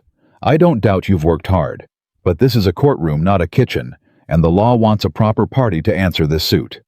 If you've no man and no lawyer to speak for the estate, then I've no choice but to. Then I'll speak for it. The voice came from the back of the courtroom from the doors, and it fell across the room and stopped Judge Pryor's sentence in his mouth. And Eliza felt her whole body go cold and then hot, because she knew that voice she had heard. That voice tell her, "Try to be comfortable. It won't be long." She had carried that voice in her chest for 8 months, like a coal that would not die. She turned. Nathaniel Harrow stood in the courtroom doors in a coat gone gray, with hard-riding, unshaven mud to the knee, a man who had ridden through a night and a day without stopping, and his eyes found his wife across the whole crowded room. His wife whom he had left on a cliff to die, standing alive and thin and blazing at the defense table of the house he'd abandoned. And something moved across his face that Eliza had never once seen there in the whole of their acquaintance. "I'm Nathaniel Harrow," he said, coming down the aisle, his voice rough with exhaustion. "The estate is mine. My wife wrote me that it was under attack, and I've ridden from Albany to answer it, and I beg the court's pardon for coming muddy and late."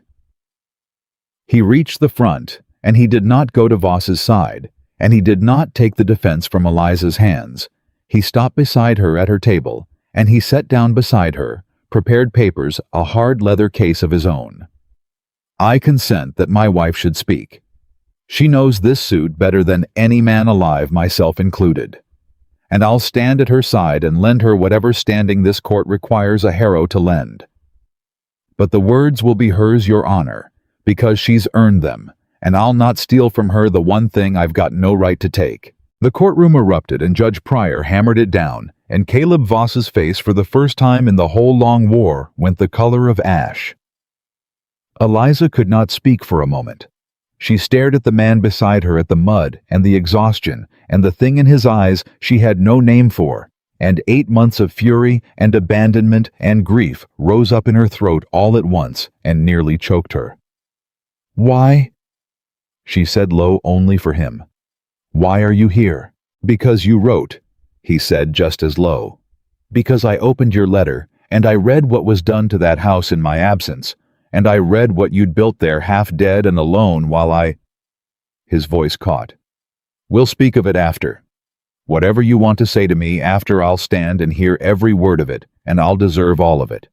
But right now, there's a thief in this room, means to take your house, and I've ridden a night and a day to help you stop him. And I'd have you spend your anger on him first and me second. Save the house now. Flay me tonight. I'll hold still for it, I promise you. But save the house first."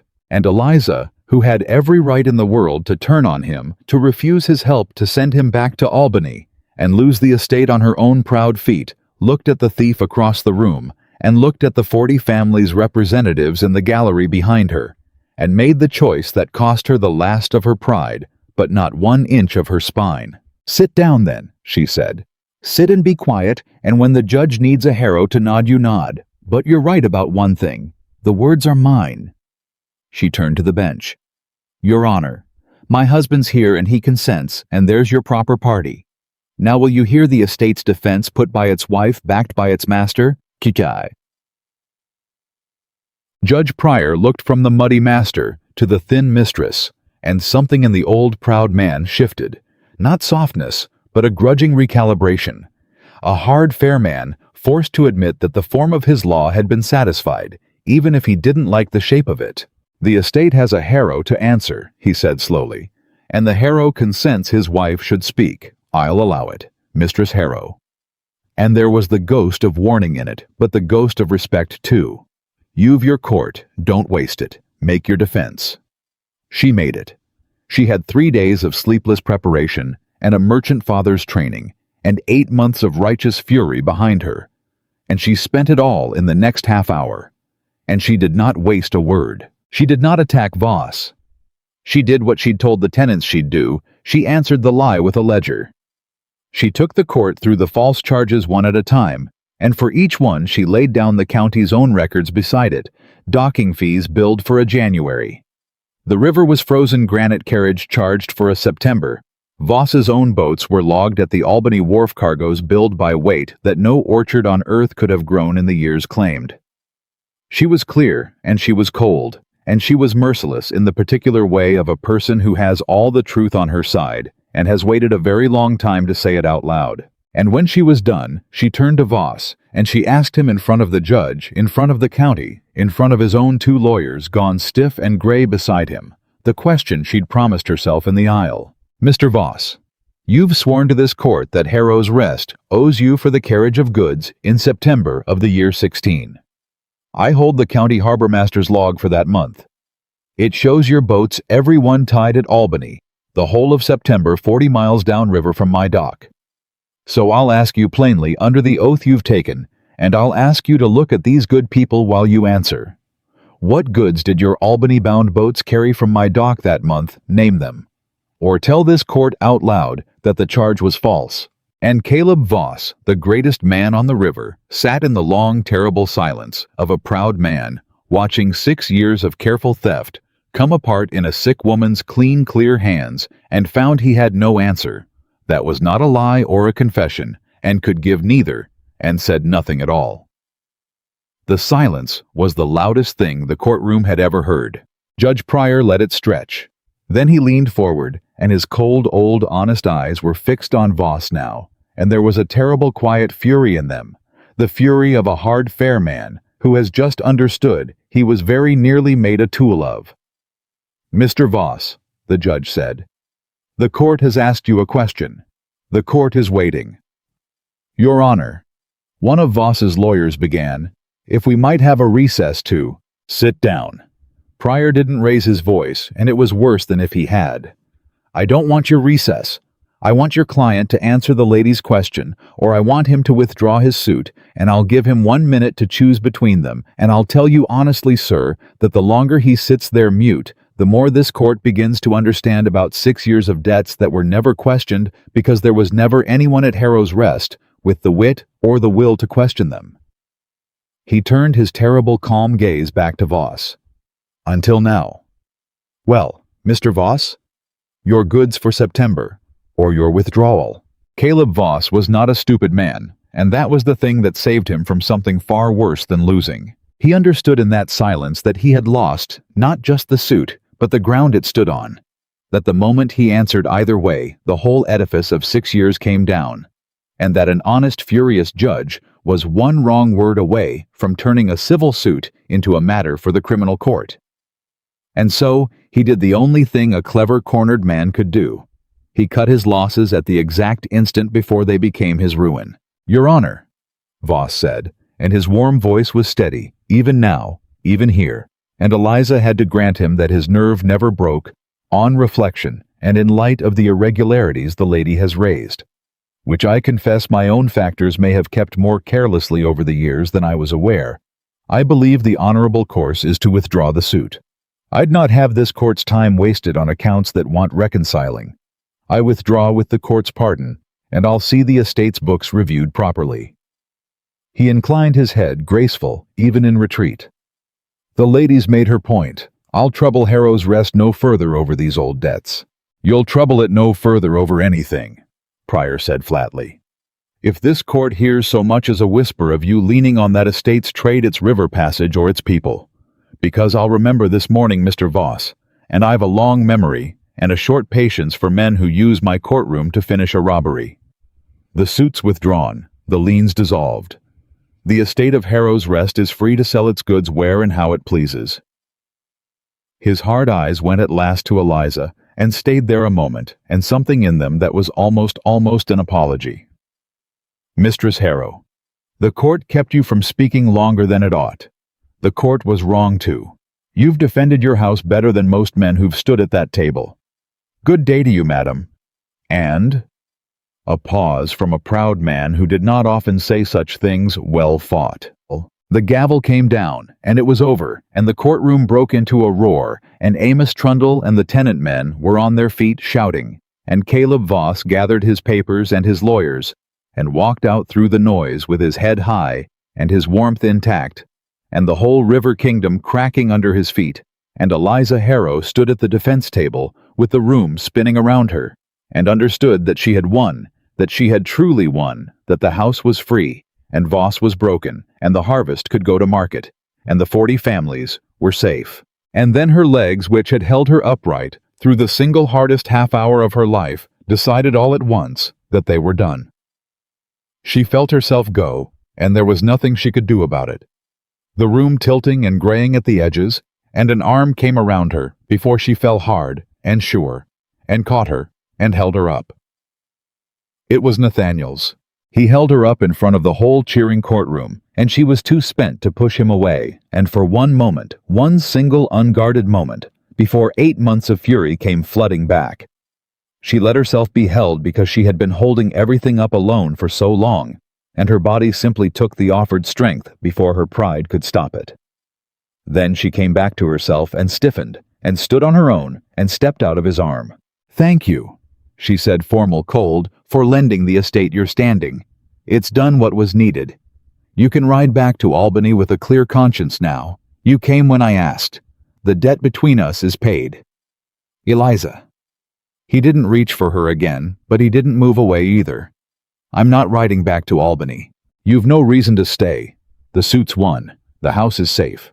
You've done your one morning's honest work in 8 months, and you've done it well, and I'll not keep you from your warm rooms and your city and your... I read your ledgers." He said it quietly under the noise of the emptying courtroom, and it stopped her. "On the ride. Your letter had copies folded in it, the proof for the suit, and I read every page by candlelight at a river inn, and Eliza, I saw what you did. I saw a woman they'd all buried keep 6 years of a thief's lies straight in her head and take them apart one by one. I saw what you built, the orchard, the road round Voss, my God, the road, the sheer stubborn genius of the road. You did that, half dead alone, abandoned by every soul who owed you better, including," his voice went rough, "especially the man who married you and rode away. You did that."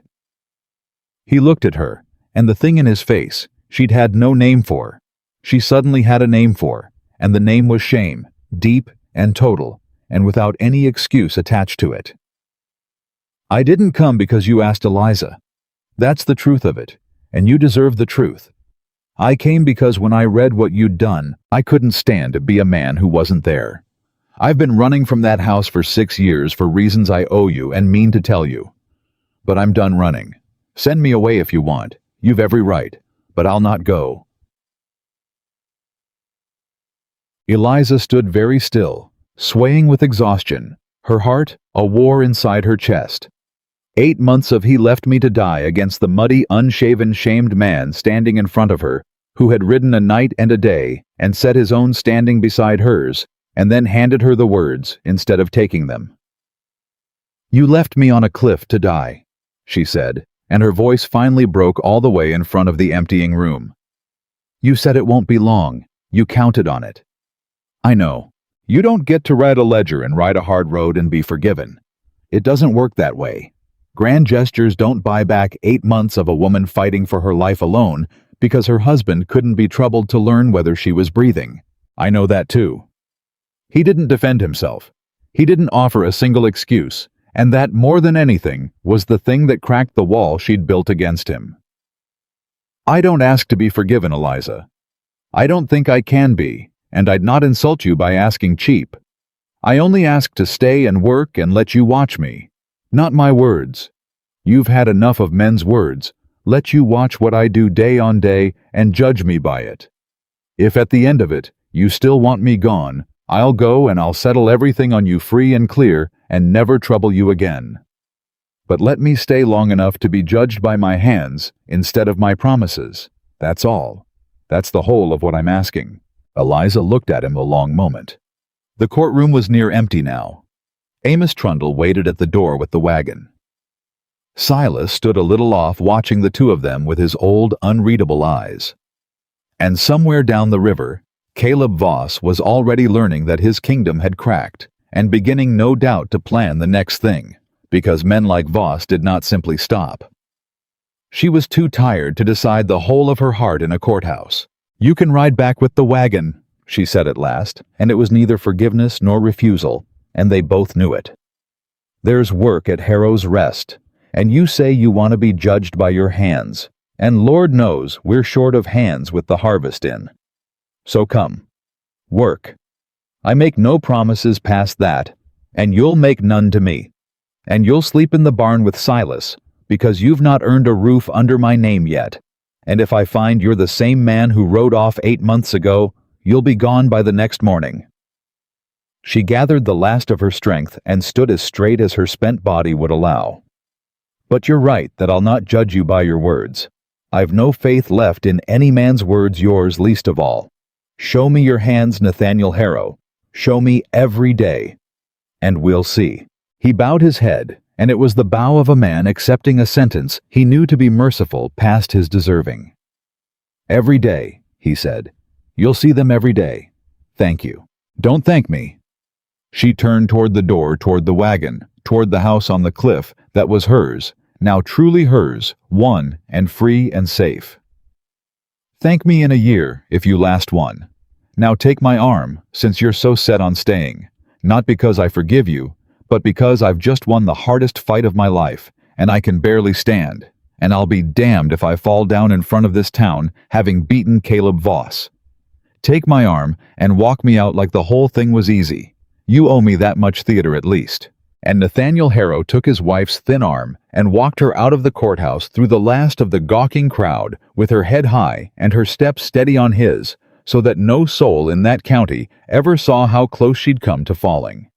And behind them, Silas caught Mrs. Keene's eye across the emptying room, and the two old servants exchanged the look they'd been exchanging since the very first day, the one that carried everything that could not be said out loud. But this time what it carried was not grief and not quite hope either. This time it carried the wary, unspoken astonishment of two people watching a thing they'd long given up on turn against all sense and all promise back toward the living. He slept in the barn that first night as she'd said he would, and Eliza lay by her kitchen hearth and did not sleep at all, listening to the unfamiliar knowledge of her husband under her own roof after 8 months of his absence, and hating how much of her attention it took.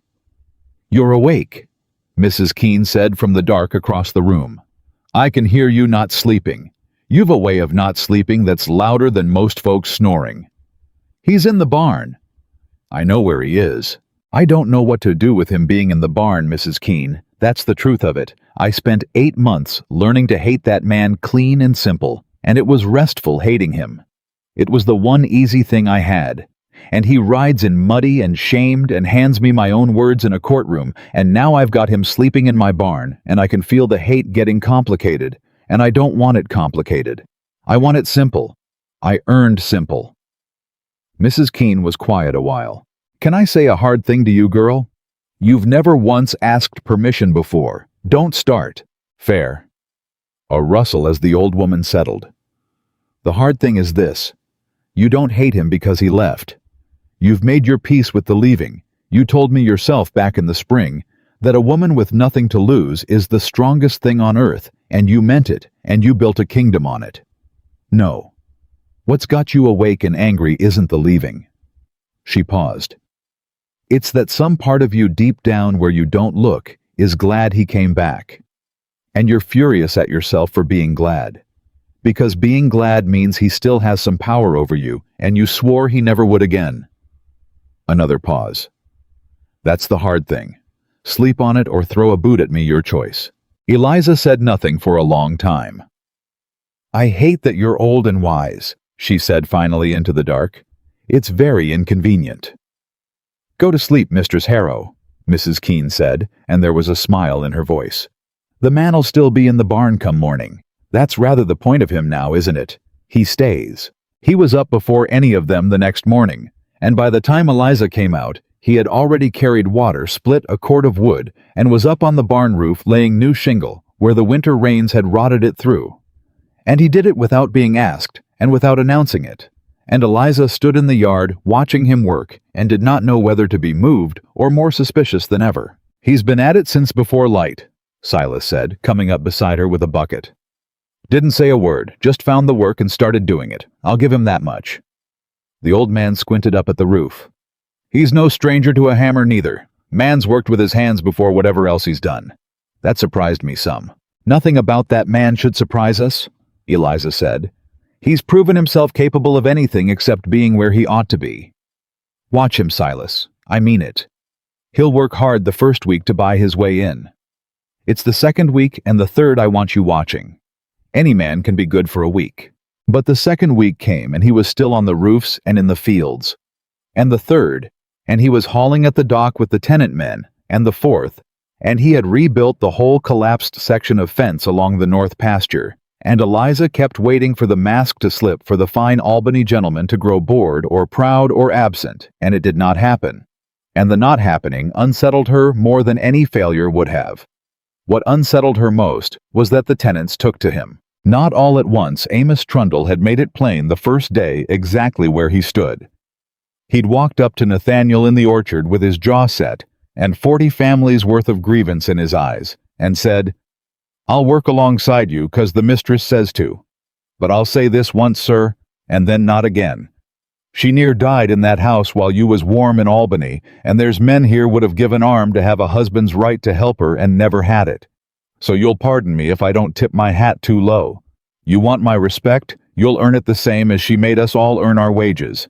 In coin, not promises." And Nathaniel had looked at the man a long moment and said, "That's fair, Mr. Trundle. That's more than fair. I'd think less of you if you said otherwise," and picked up his end of the timber, and the two of them had worked the rest of the day in a silence that was not friendly, but was not war either. By the 6th week, it was closer to friendly. And Eliza saw that too, and it complicated things further, because it was harder to hold clean to a grievance against a man her own people were beginning to trust. "You're doing it on purpose," she accused him one evening, catching him alone at the dock after the crews had gone. "Winning them. Amos. The others. You're doing it, so I'll have to soften so it'll cost me my own people's goodwill to keep holding the line against you." Nathaniel set down the rope he was coiling. "No," he said. "I'm doing the work in front of me. If Amos Trundle's come round some, it's because I've hauled beside him 6 weeks and not because I schemed it. I'm not that clever, Eliza. I never was. That was always your gift, not mine. I'm not managing your people. I wouldn't know how. I'm just—" He gestured at the dock, the fields, the house on the cliff above, "trying to be some use to a thing you built, because it's the finest thing I've ever seen a person do, and I had no hand in it, and I'm ashamed of that, clear down to the bone. That's all it is. There's no scheme. I'm too tired most nights to scheme. I fall asleep in the hay the second I lie down, and I get up and do it again because it's the only way I know to say the thing I can't seem to find the words for." "Then find the words," Eliza said. "You keep saying you owe me the reason, why you left, why that house of all houses to leave me in. You've been here 6 weeks working like a penance, and you've never once said it. I'm tired of watching you dig fence posts instead of telling me the truth. So tell me, why did you leave me on that cliff to die?" And Nathaniel Harrow went very still, and Eliza saw that she had finally asked the question he'd been both dreading and waiting for, and that he was at last going to answer it. "Sit down," he said. "It's not a short thing, and you tire standing whatever you pretend." She sat on a piling, and he sat a little off, not near, and he looked out at the water for a while before he spoke. "I had a brother," he said. "Younger, Daniel. 10 years younger. My mother died bearing him, and my father was a hard, cold man, harder than I've been to you, and that's saying a thing, and so Daniel wasn't raised by either of them. He was raised by me. I was more his father than his brother. I taught him to ride, to read, to fish off that dock right there where you're sitting. Everything I had that was worth anything I put into that boy." He stopped. "This was Daniel's house, Harrow's Rest, not mine. My father gave it to me, but it was always Daniel's. He loved it the way you've come to love it, every stone of it. He was going to have it when he came of age. It was the one thing we agreed on, my father and I, that Daniel should have the river house he loved." Eliza said nothing. She had gone very still herself now. "He drowned," Nathaniel said. 6 years ago, off that dock. In the spring flood when the river runs high and hard, the way it did the night you nearly went out on the ice. He was 17. A boat came loose in the current, a neighbor's boat, nothing to do with us, and Daniel went in after it, because that was the kind of boy he was. He couldn't watch a thing be lost and not try to save it, and the current took him." His voice did not break. It had gone past breaking into something flat and terrible. I was on the dock. I saw it happen. I saw him go in, and I saw the current take him, and I... He stopped. Started again. I couldn't swim to him. I want you to understand that I couldn't. The water was too high and too fast, and I'd have died beside him and saved no one. Every sensible man I've ever told has said the same. You couldn't have Nathaniel, no man could have, you'd only have made it 2 graves instead of 1. And they're right. I know they're right. I've known it for 6 years. He looked at her finally. And it has not helped me one single day. Because I stood on that dock and watched the boy I raised drown 10 feet from my hand, and I did not go in after him. And there is no truth in the world, however sensible, that lets a man live easy with that. So you ran, Eliza said quietly. It was not an accusation. It was an understanding. So I ran. I closed the house. I paid off the servants all but Mrs. Keene, who wouldn't go, and Silas, who wouldn't leave the land. And I went to Albany, and I never came back. And I never once in 6 years walked back onto that dock. And I told myself it was because I was busy, because I had business, because a man in my position. He made a low sound that was almost a laugh, and had no humor in it at all. Lies. Every one.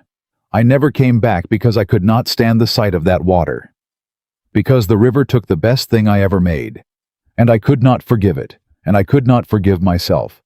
And Harrow's Rest was the whole of my guilt built into a house. And I walked away from it and let it rot, because letting it rot was easier than facing what happened on that dock. He turned to her, and now the flatness broke, and what was under it was worse. And then your father's debts came to me, and I needed the riverfront to hold off the Ackerman claim on the north boundary. And there you were, a sick girl, a dying girl. Everyone said, a girl who wouldn't last the year. And Eliza, God help me, I saw a way to do 2 cold things at once. Marry you and secure the land. And put you in the one house I never had to visit, so I'd never have to see you or it or the dock ever again. The words fell into the space between them like stones down a well, and neither of them breathed for a moment. You didn't choose that house for my comfort, Eliza said. Her voice had gone strange. You told me that first day Mrs. Keene keeps 2 rooms fit. You made it sound like a kindness, like you'd thought of where to put me. I chose it because it was the one place on earth I was too much a coward to go. Nathaniel's voice was raw now, stripped down to the bone of it. I put a dying woman in my dead brother's house because I never intended to return to either of you. I meant for you both to be finished, buried. 2 things I'd loved or married and failed and could safely leave behind a locked door. That's the truth of what I did to you, Eliza. It's worse than you thought. You thought I left you to die out of coldness. I left you to die out of cowardice, which is a smaller and uglier thing, and you deserve to know it's the smaller, uglier thing, and not to give me the dignity of the larger one. He stood because he could not sit under it any longer. So there's your reason. You asked why I left you on that cliff. Because I'd already left a boy in that river 6 years before, and I never had the courage to go back for either of you. That's your husband, Eliza. That's the whole of what I am. Now you know it, and now you can send me off knowing it, and I'll not say a word against it. Eliza sat on the piling a long time, and the water ran below them, the same water, and she thought about a 17-year-old boy going into it after a neighbor's boat, and a man standing on the dock unable to follow, and 6 years of a house left to rot, because a locked door was easier than a grave. Sit back down, she said at last. Eliza, I said sit down. I've listened to the whole of your confession standing up, and now I'll say my piece, and you'll hear it sitting, because I'm tired, and I'll not crane my neck at you. He sat. She was quiet a moment, gathering it. You've told me a terrible thing, and I believe it, and I want you to understand something about how I've heard it. I have not heard it as an excuse. There is no excuse in it. A man's grief does not give him the right to bury a living woman to spare himself the sight of his own guilt. Whatever the river took from you, it did not give you the right to do what you did to me. I want that said plain, Because I'll not have you thinking you've confessed your way into my forgiveness. You haven't. The reason is not the same as the pardon. I know that. I said as much. Let me finish. Her voice was steel, but under it something had shifted. But I'll tell you what the reason does do now I have it. It tells me you're not what I spent 8 months believing. I believed you a cold man. A man who felt nothing, who'd married and discarded me the way you'd sell a horse gone lame because there was simply nothing in you to stop it. She looked at him. And that's not what you are. You're not cold, Nathaniel. You're the opposite of cold. You felt so much that it broke you, and you've spent 6 years running from the size of your own feeling, and you did a monstrous thing to me, not because you couldn't feel, but because you felt too much, and hadn't the courage to face it. That's... She paused, and the next word cost her. That's a thing I can understand. God help me. It's a thing I can understand. And understanding is not forgiving. And I'll thank you not to mix them up, but understanding is a door, and 8 months ago, you didn't even have the door. Nathaniel looked at her like a man who'd braced for a blow and been handed water instead.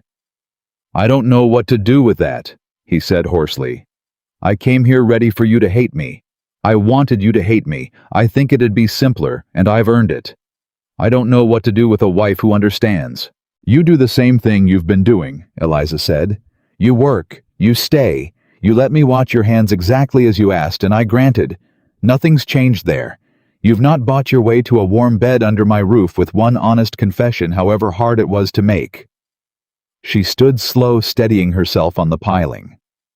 But I'll grant you one thing tonight, and it's the only thing, so mark it. You'll not sleep in the barn anymore. Silas's back is too old to share hay with a grown man, and it shames me to have the master of the estate bedded like a stray in front of the tenants. It makes me look small and vengeful, and I'll not be made small by your penance. There's a room off the kitchen, cold and mean, and nothing like the good bedroom, which you'll note I still don't sleep in myself. You'll take that room, not as my husband, as a hired man who happens to own the deed. Do you understand the difference? I understand it. Good, because I'll test it. If you mistake that room for a foothold, if you presume 1 inch past a hired man's place, you're back in the barn or gone entirely, and the confession won't save you. Are we clear? We're clear. And then quietly, thank you, Eliza. Not for the room, for understanding. It's more than I came here daring to hope for, and a great deal more than I deserve. Yes, she said. It is. Don't waste it. And she walked back up to the house on her own 2 feet, refusing his arm, though he'd half offered it, and he let her go and stood on the dock a while longer, looking at the water that had taken his brother, forcing himself to look at it, because he'd decided somewhere in the last hour that he would stop running from it if it killed him. The peace between them, such as it was, held for a fortnight, and then Caleb Voss reminded them both that he had never once in the whole of this war simply stopped. He came back not with lawyers this time, nor with hired men, nor with rumors. He came with a deed. It was Silas who brought the word riding hard back from the town where he'd gone for supplies, his old face gray. Ma'am, Master Harrow, you'd best both hear this together, and you'd best sit for it. And when they'd sat, he told them. Voss has bought the Ackerman claim, the north boundary. That old dispute over the top 40 acres, the one the young master married the mistress to hold off in the first place. Silas looked between them. Voss bought it. Paid the Ackermans a fortune for a claim they'd near given up on more than the land's worth twice over, and everyone in the town knows he overpaid, and nobody can figure why, except I can, and I reckon you can too. He don't want the land, he wants the fight.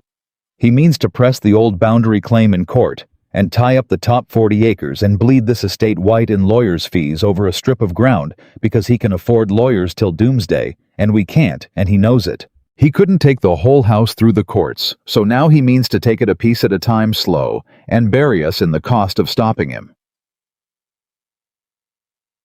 Eliza and Nathaniel looked at each other, and for the first time since he'd come home, it was not a look with 8 months of grievance in it. It was 2 people looking at a shared enemy. He's clever, Eliza said grimly. He's learned from losing. He can't beat us on a lie anymore. The whole county saw him withdraw. so he'll beat us on truth. That boundary dispute is real. It's old, and it's genuine, and it was never properly settled, and a real dispute in the courts can run for years and cost thousands, and he doesn't care if he ever wins it. He only cares that it costs us more to fight than we can bear. He means to make being right so expensive that we can't afford it. Then we settle it, Nathaniel said. Once and for all. Not fight it, end it. Which means we go to the Ackermans directly over Voss's head. Voss owns the claim now. There's no going over his head to the Ackermans. They've sold. They've sold the claim, Nathaniel said. But not their name, not their history.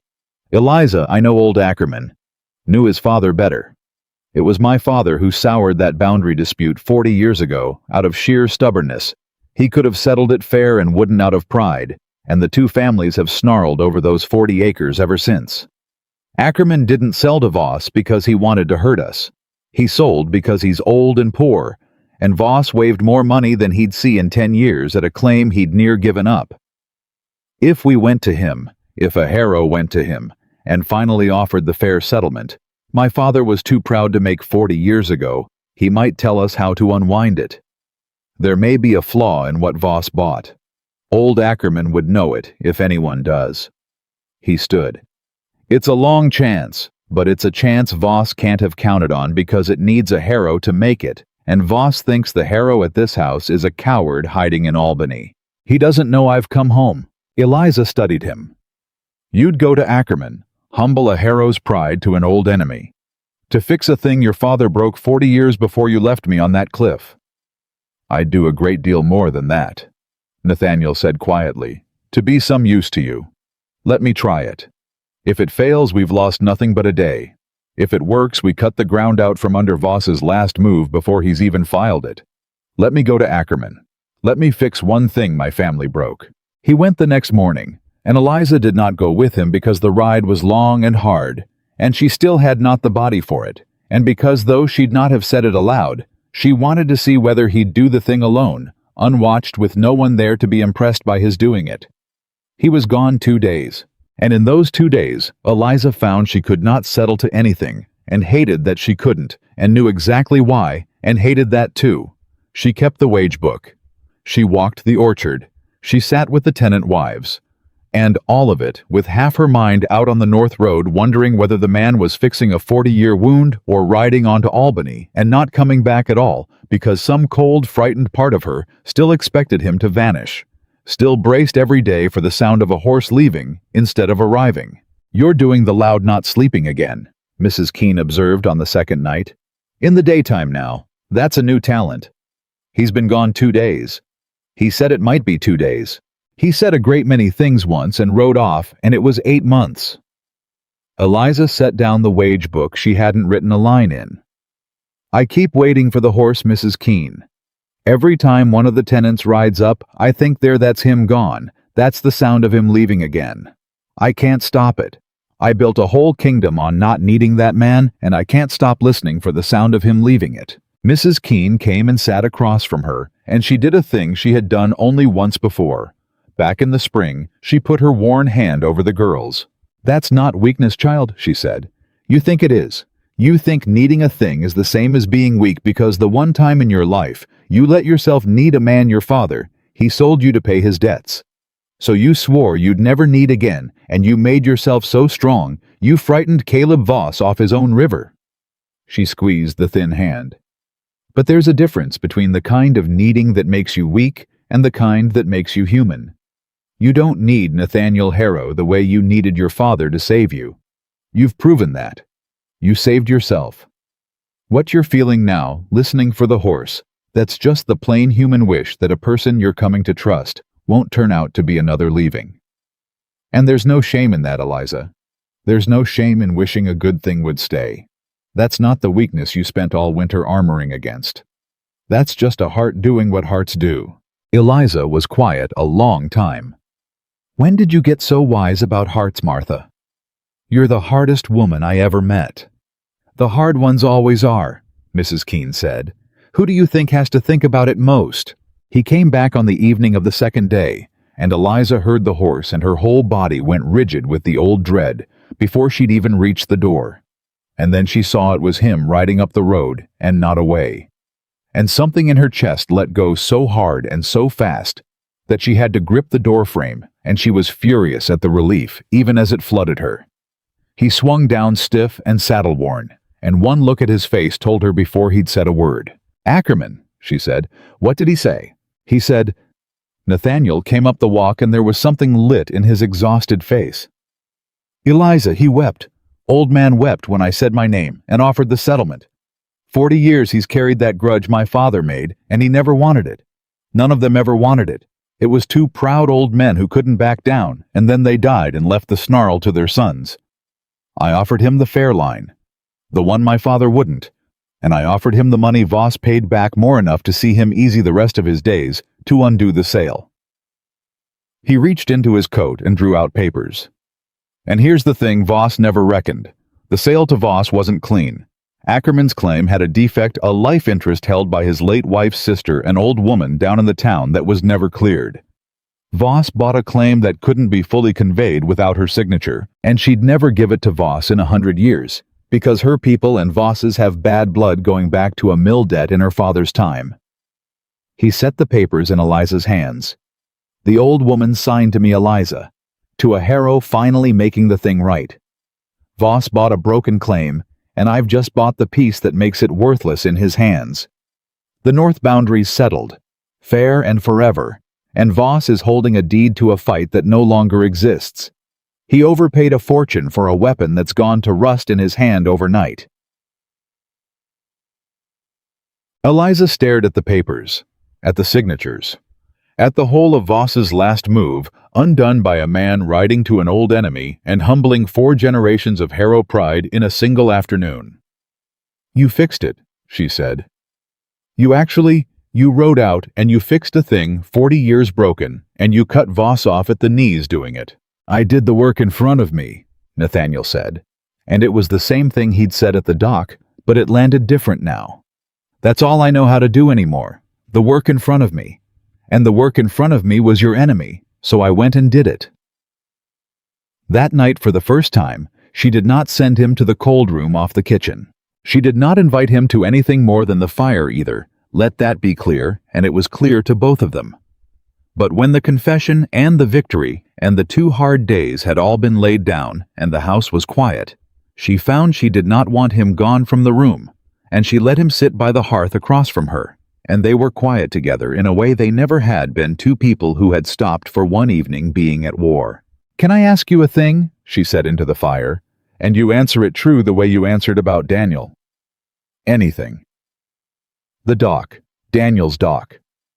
She kept her eyes on the flames. "You said you've not set foot on it in 6 years, but you've been hauling there 6 weeks now, every day, with the tenant men, on the very boards you watched your brother go off of." She looked up. How do you walk onto that dock every morning after what it took from you?" Nathaniel was quiet a while. "The first morning," he said, "I near couldn't. I stood at the top of the slope looking down at it, and my legs wouldn't take me. And then I thought, she goes down there. Half dead, she went down there and rebuilt it, board by board. She stood on those boards and beat Caleb Voss's river. She's got more reason than I'll ever have to hate that dock she near died in that flood pulling—" He stopped. "And she walks it every day. And I thought, if that woman can walk onto the water that near killed her, then I've no right to my grief being bigger than her courage. So I went down. And the first day I shook the whole time. And the second was easier.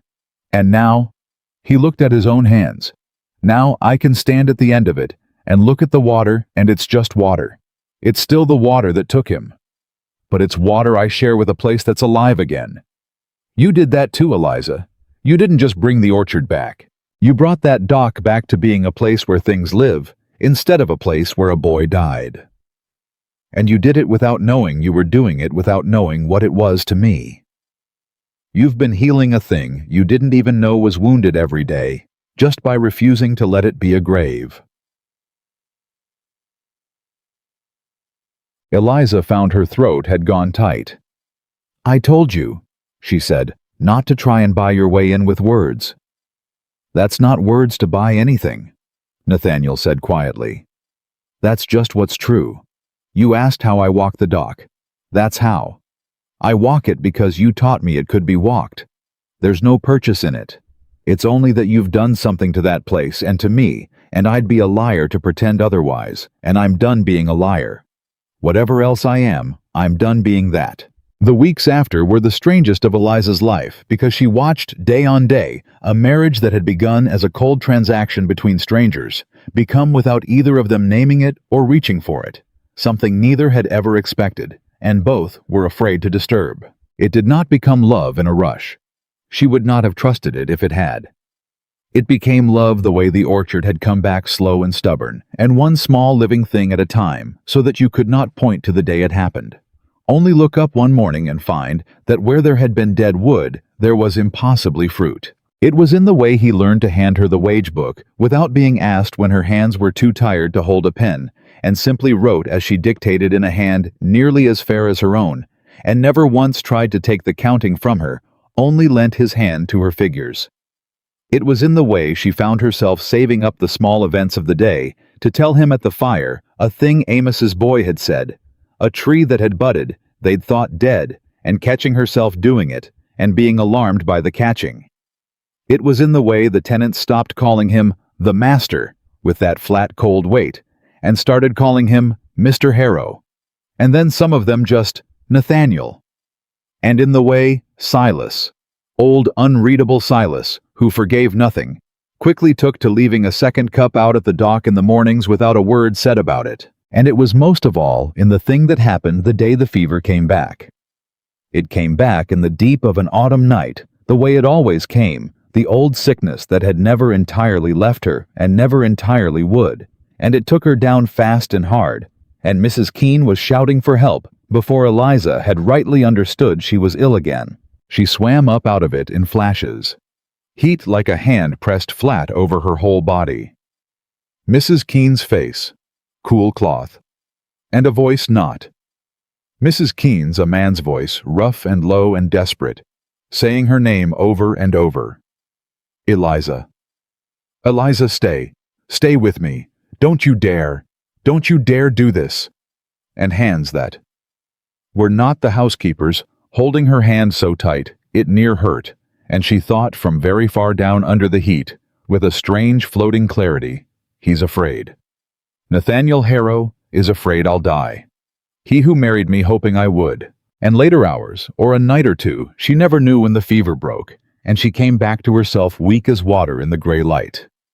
The first thing she saw was him sitting by her bed, where he had plainly sat the whole time, gray-faced and unshaven and hollow-eyed, holding her hand still asleep, sitting up from sheer exhaustion. And she lay and looked at him a long while before she found the strength to speak. "You stayed," she whispered. He came awake all at once, the way frightened men do, and his eyes found her open ones, and something broke open in his exhausted face that she had never seen in any man's. "You're awake." His voice cracked all to pieces. God, you're awake. I thought Eliza, you thought I'd die." Her voice was a thread. "The way you once hoped I would. Don't." It came out of him like a wound. "Don't say it like that, I can't. I sat here 2 nights, and I bargained with God like I've never bargained for anything. I offered him the house, the land, my own life, anything. If he'd only not take you. And I understood somewhere in the second night that I'd have given the whole world not to lose you. And that the man who left you here to die a year ago was a stranger I can't even understand anymore. A dead man. Someone I'd kill with my own hands if I could reach back and stop him." He was gripping her hand in both of his now. "I don't hope you'll die, Eliza. I'd die myself first gladly and count it a bargain. Whatever I was, whatever I did, I need you to know that the man sitting here is not that man. That man died somewhere between the courthouse and tonight. I don't know when, but he's gone and I'm what's left, and what's left cannot live in a world you're not in. That's the whole of it. That's everything I am laid down." And Eliza, weak as water, come back from the edge of her own grave, for the second time in a year, looked at the wreck of the man beside her, the cold husband who had become without her permission and against all her armor, something she could no longer pretend not to feel, and she made no grand speech because she had no strength for one, and grand speeches were his weakness and never hers. She only turned her hand over inside his two hands so that she was holding him back instead of only being held. It was the smallest motion. She had barely the strength for it. And it undid Nathaniel Harrow more completely than any words in the language could have, and he bowed his head down over their joined hands and wept silently the way a hard man weeps who has not let himself in years. And Eliza lay still and let him, and did not take her hand away. She mended slowly as she always did, and he did not leave her side more than the work absolutely demanded, and something had changed in the house that everyone felt and no one named. He didn't sleep. Mrs. Keene told her once she was strong enough to hear it. 2 nights and near 3 days, that man did not close his eyes but for falling over where he sat. Wouldn't eat, wouldn't be sent to rest. Silas tried to spell him, and he wouldn't have it. He held your hand the whole of it, and talked to you when you were far under hours of it low, so I couldn't hear the most of it, but I heard some. The old woman's hard face was gentle. He was telling you about the orchard child, hour on hour, which trees had budded, what Amos's boy said, all the small living things of the days, like he was trying to, I don't know, like he was trying to hand you reasons to come back, the small ones, not the grand ones.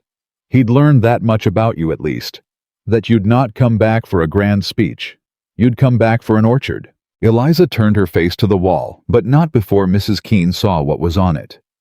I'm not ready to forgive him, she said to the wall low. I know it. I don't know that I ever will be all the way. What he did, the reason, doesn't unmake it. It never will. I know that too. And so does he, I think. That's rather the point of him now. He's not asking to be forgiven. He stopped asking that weeks ago. He's just staying, doing the work, loving you badly and late and against every right he's got to, and asking nothing back and holding your hand for 3 nights on no sleep, because he'd rather break his own body than lose you. Mrs. Keene rose and gathered the cloths and paused at the door. You don't have to forgive him, Eliza. That's yours to keep or give as you see fit, and no one on this earth's got the right to push you.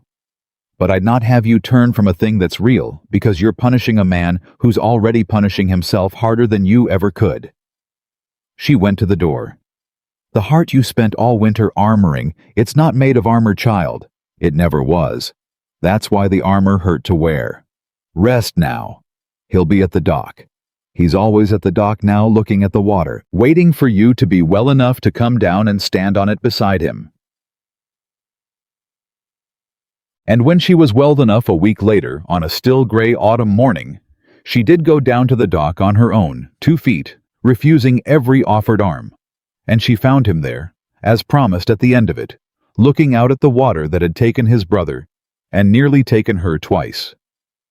He turned when he heard her step on the boards, and moved as if to help her, and stopped himself, having learned. You came down, he said. I did. She came and stood beside him at the end of the dock over the deep water, the two of them side by side looking at the river. Silas says you leave a second cup out here now, every morning. I do. For me. For whoever comes.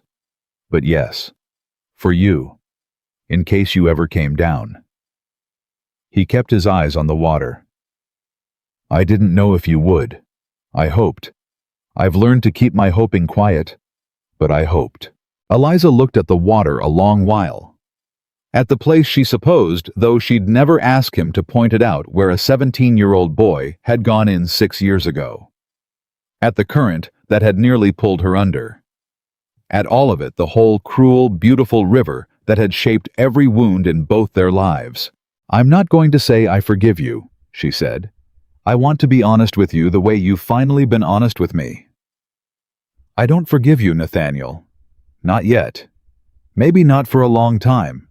Maybe never all the way. What you did leaving me here, it's in me still, and it doesn't come out for a confession or a rescue, or 3 nights holding my hand. I'd be lying to us both if I said it was gone. I know. He said it quietly without flinching. I never asked for it to be gone. I'd think less of you if it were. But she turned to face him there at the end of Daniel's dock over the deep water. I'll tell you what I do. I stopped listening for the horse. 2 weeks ago now. I used to lie awake every night listening for the sound of you leaving, bracing for it, so sure of it. And 2 weeks ago, I noticed I'd stopped. That somewhere along the way, I quit expecting you to go. Her voice was steady and low and true. That's not forgiveness. But it's the thing that comes before forgiveness, maybe. It's trust. God help me, Nathaniel Harrow, after everything. After the cliff. And the it won't be long and 8 months in the ground you dug for me. I've gone and started to trust you. And I don't know whether to thank you for it or hate you for it, because it means you've got the power to break me one more time, and I swore no man ever would again. She looked out at the water. So don't. That's all I've got to say to you at the end of it. I've stopped waiting for you to leave, so don't you dare prove me a fool for it. Don't you dare leave, Nathaniel. Not this house, not these people, not me. Because I've done the one thing I swore I'd never do again, and I've done it with the one man who'd already done it to me once, and if you leave now, I'll not survive it. Not the fever that I can survive. I've proven I can survive the fever. But not that, not you twice. So stay, whatever else. Just stay. And Nathaniel Harrow, at the end of his dead brother's dock over the water that had taken everything and given impossibly, this back did not make a speech because he had finally learned. He simply reached out slow, giving her every chance to stop him. And when she did not, he took her thin hand in his, there over the deep water, and held it, and said the only 3 words that were not a speech, that could never be a speech, that were the whole and only truth of him laid down at last. I'll stay, he said. I'll stay. And below them the river ran on toward the sea, the same river carrying the autumn down, the way it had carried the winter and the spring, indifferent and eternal, and no longer for either of them, only a place where the things they loved went to drown. Winter came down on Harrow's Rest that year. Not as a grave, but as a season. A living house survives, and they survived it well. The barns full, the cellars deep with cider and salted stores. 40 families warm in cottages. Nathaniel had spent the autumn making tight against the cold, and Eliza stronger than she had ever been in her life. Which was to say, she could work a half day now before the tiredness took her instead of a bare few hours. And then, on a bright hard morning in the first thaw, a rider came up the river road from Albany, carrying a letter with the seal of the state upon it, and everything they had built came all at once to attest neither of them had seen coming. Nathaniel opened it in the yard, and Eliza watched his face as he read, and she saw something move across it that she had not seen since the courthouse. A kind of stillness. The stillness of a man who has been handed a thing he wanted long ago, and no longer knows if he wants. "What is it?" she said. He did not answer at first. He read it twice. "It's from the governor's office," he said slowly. "In Albany."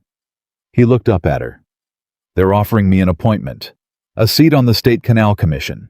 It's Eliza. It's the thing my father groomed me for my whole life. The thing every Harrow before me climbed toward. A public post in the capital with real power in it. The canals are the future of this whole state.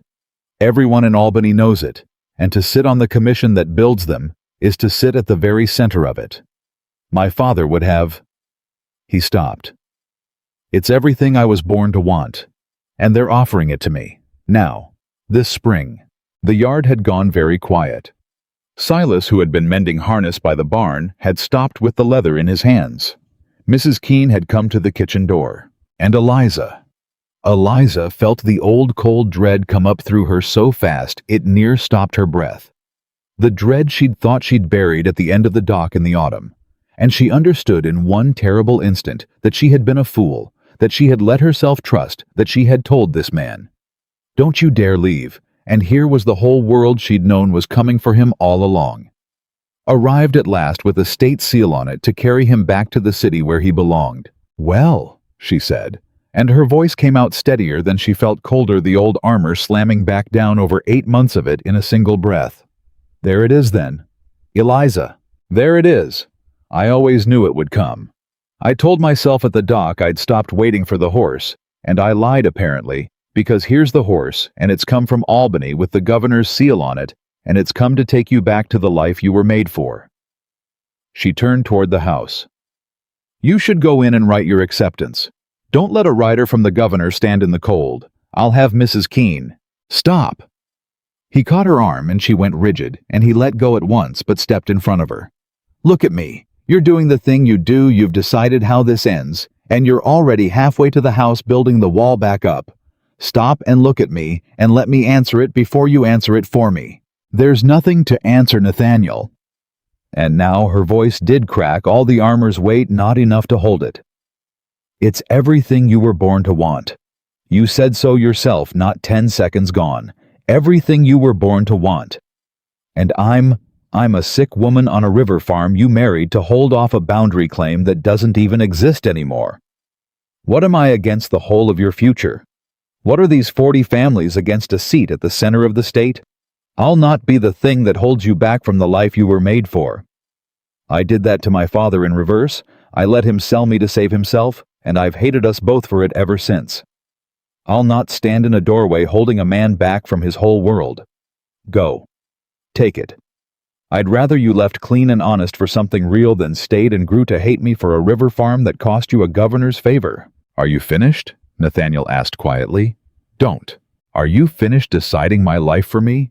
Because I've stood here and let you run all the way to the end of it. Run yourself right back into the ground you spent a whole winter climbing out of. And now I'd like to say a word or two of my own about my future, if the woman who is my wife will permit me the courtesy." He was not angry.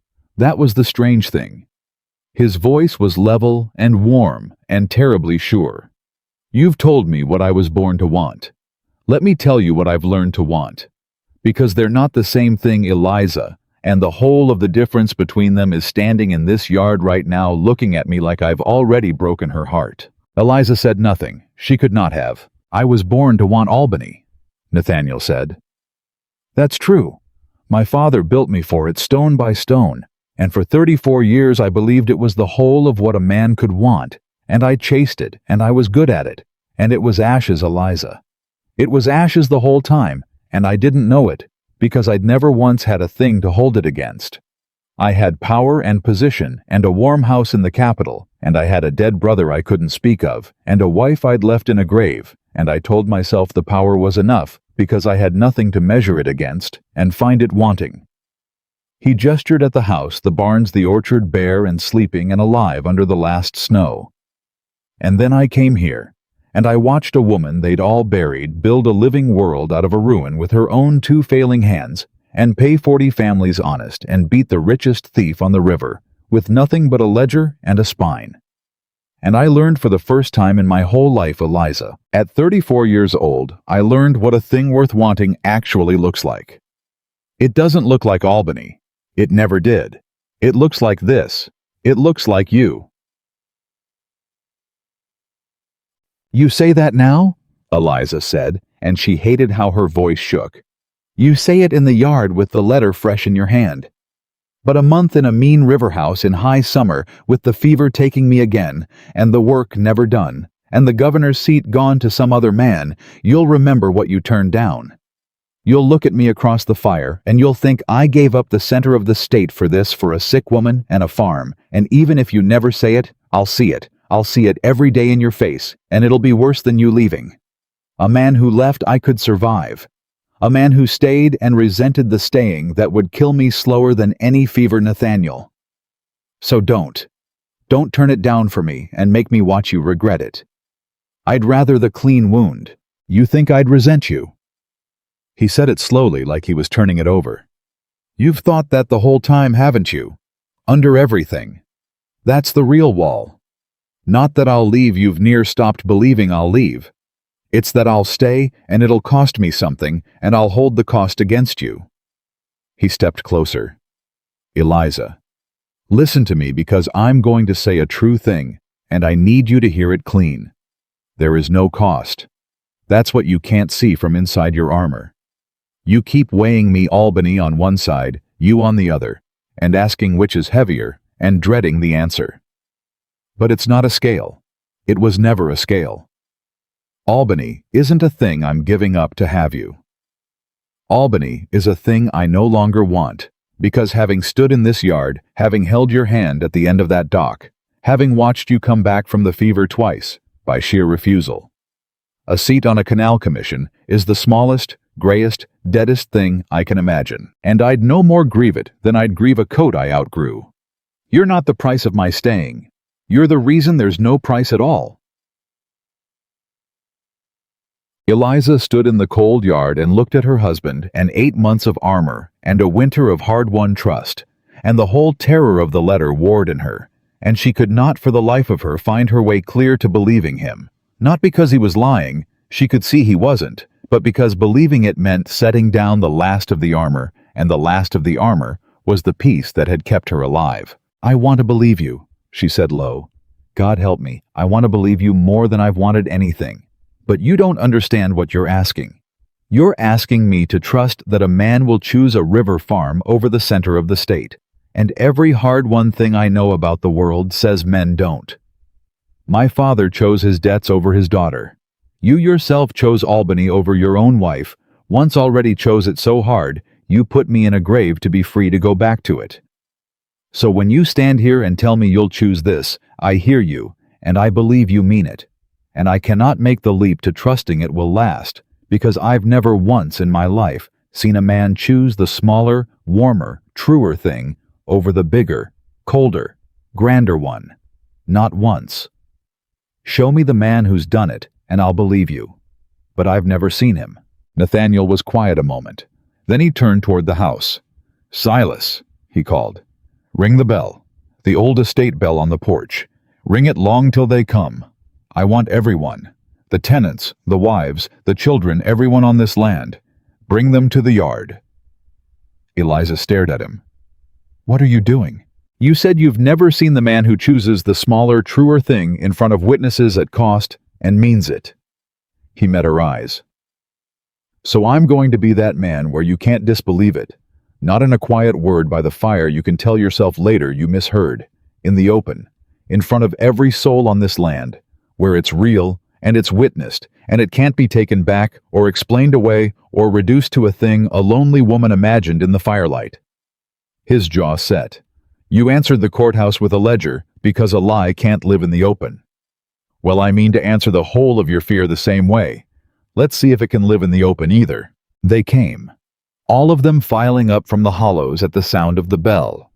They'd not heard rung in years. 40 families and more, the men and their wives and the children who'd grown fat on the orchard's windfalls.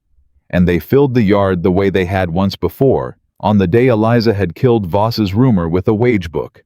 And they looked up at the porch, not afraid this time, but curious and warm and belonging. Nathaniel stood on the porch step with the governor's letter in his hand, where they could all see it. "You all know me," he said, and his voice carried across the yard. "Some of you longer than you'd have liked. You knew me as the master who left, the man who closed this house and rode to Albany and let it rot for 6 years while you and your families went hungry on land that should have fed you. I'll not stand here and pretty that up. You know what I was. Amos Trundle told me to my face my first day back that I'd have to earn your respect in coin and not in promises, and he was right. And I've spent all autumn and winter trying, and I don't flatter myself, I've earned it whole. A man doesn't buy back 6 years in 6 months. I know it." The yard was silent. Amos Trundle near the front stood very still, his hat in his hands. "This letter," Nathaniel went on, holding it up, "came this morning from the governor of the state of New York. It offers me a seat on the Canal Commission in Albany. It's the highest post a man of my family's ever been offered. It's power and position, and the center of everything this state is going to become. My father spent his whole life climbing toward a thing like this and never reached it. And it's mine if I ride to Albany and sign for it this spring."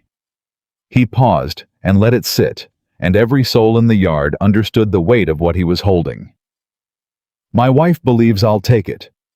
She believes it because every man she's ever known has taken the bigger, colder, grander thing over the smaller, warmer, truer one. Her own father sold her to pay his debts.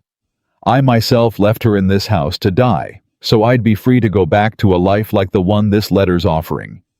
She has every reason on God's earth to believe I'll take it. And she's braced to survive my taking it, the way she survived everything else alone. Eliza stood at the foot of the porch steps with her heart in her throat, and she could not have moved if the house had caught fire. "So I'm not going to tell her I'll stay," Nathaniel said. "I've told her twice now in quiet words by the fire, and she can't make herself believe a quiet word. And I don't blame her. Quiet words are what men use to comfort women they mean to disappoint. I'm going to show her, where she can't unsee it, where you're all witness to it." He looked down at Eliza, and then out at the crowd, and then he did the thing. He turned to the porch, to the iron bracket by the door, where a lantern hung always lit against the dark, and he opened the little glass door of it, and he held the governor's letter to the flame. The yard drew one breath together. "Nathaniel," Eliza started forward. "The center of the state," he said, and his voice did not waver, "against a river farm and 40 families and the finest woman I've ever known or will." The corner of the letter caught, and the flame ran up it gold and quick, the governor's seal blackening and curling. "It's the easiest choice I've ever made in my life, and I want every one of you to see how easy it was."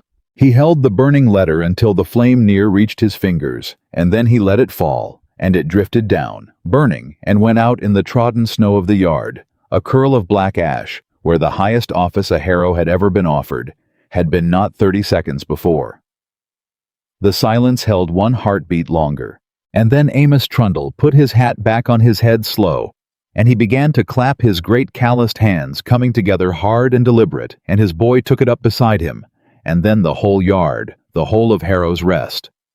40 families roaring and clapping, and some of the women weeping openly, because they had all of them lived their whole lives on the wrong side of men who chose the grander thing, and not one of them had ever in the whole of their days seen a man stand in the open and burn it for love of a place and its people, and one thin woman standing pale at the foot of the steps.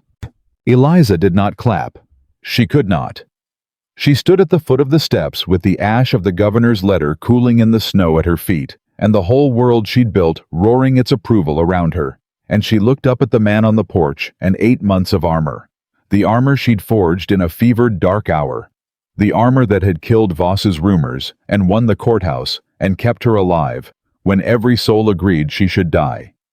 She felt the whole of it crack down the middle at last and fall away, and it did not feel like losing a thing.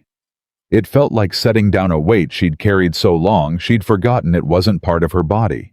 Nathaniel came down the steps to her through the roaring yard, and he stopped in front of her, and he did not touch her, because even now, even here, he'd leave the last inch of it to her.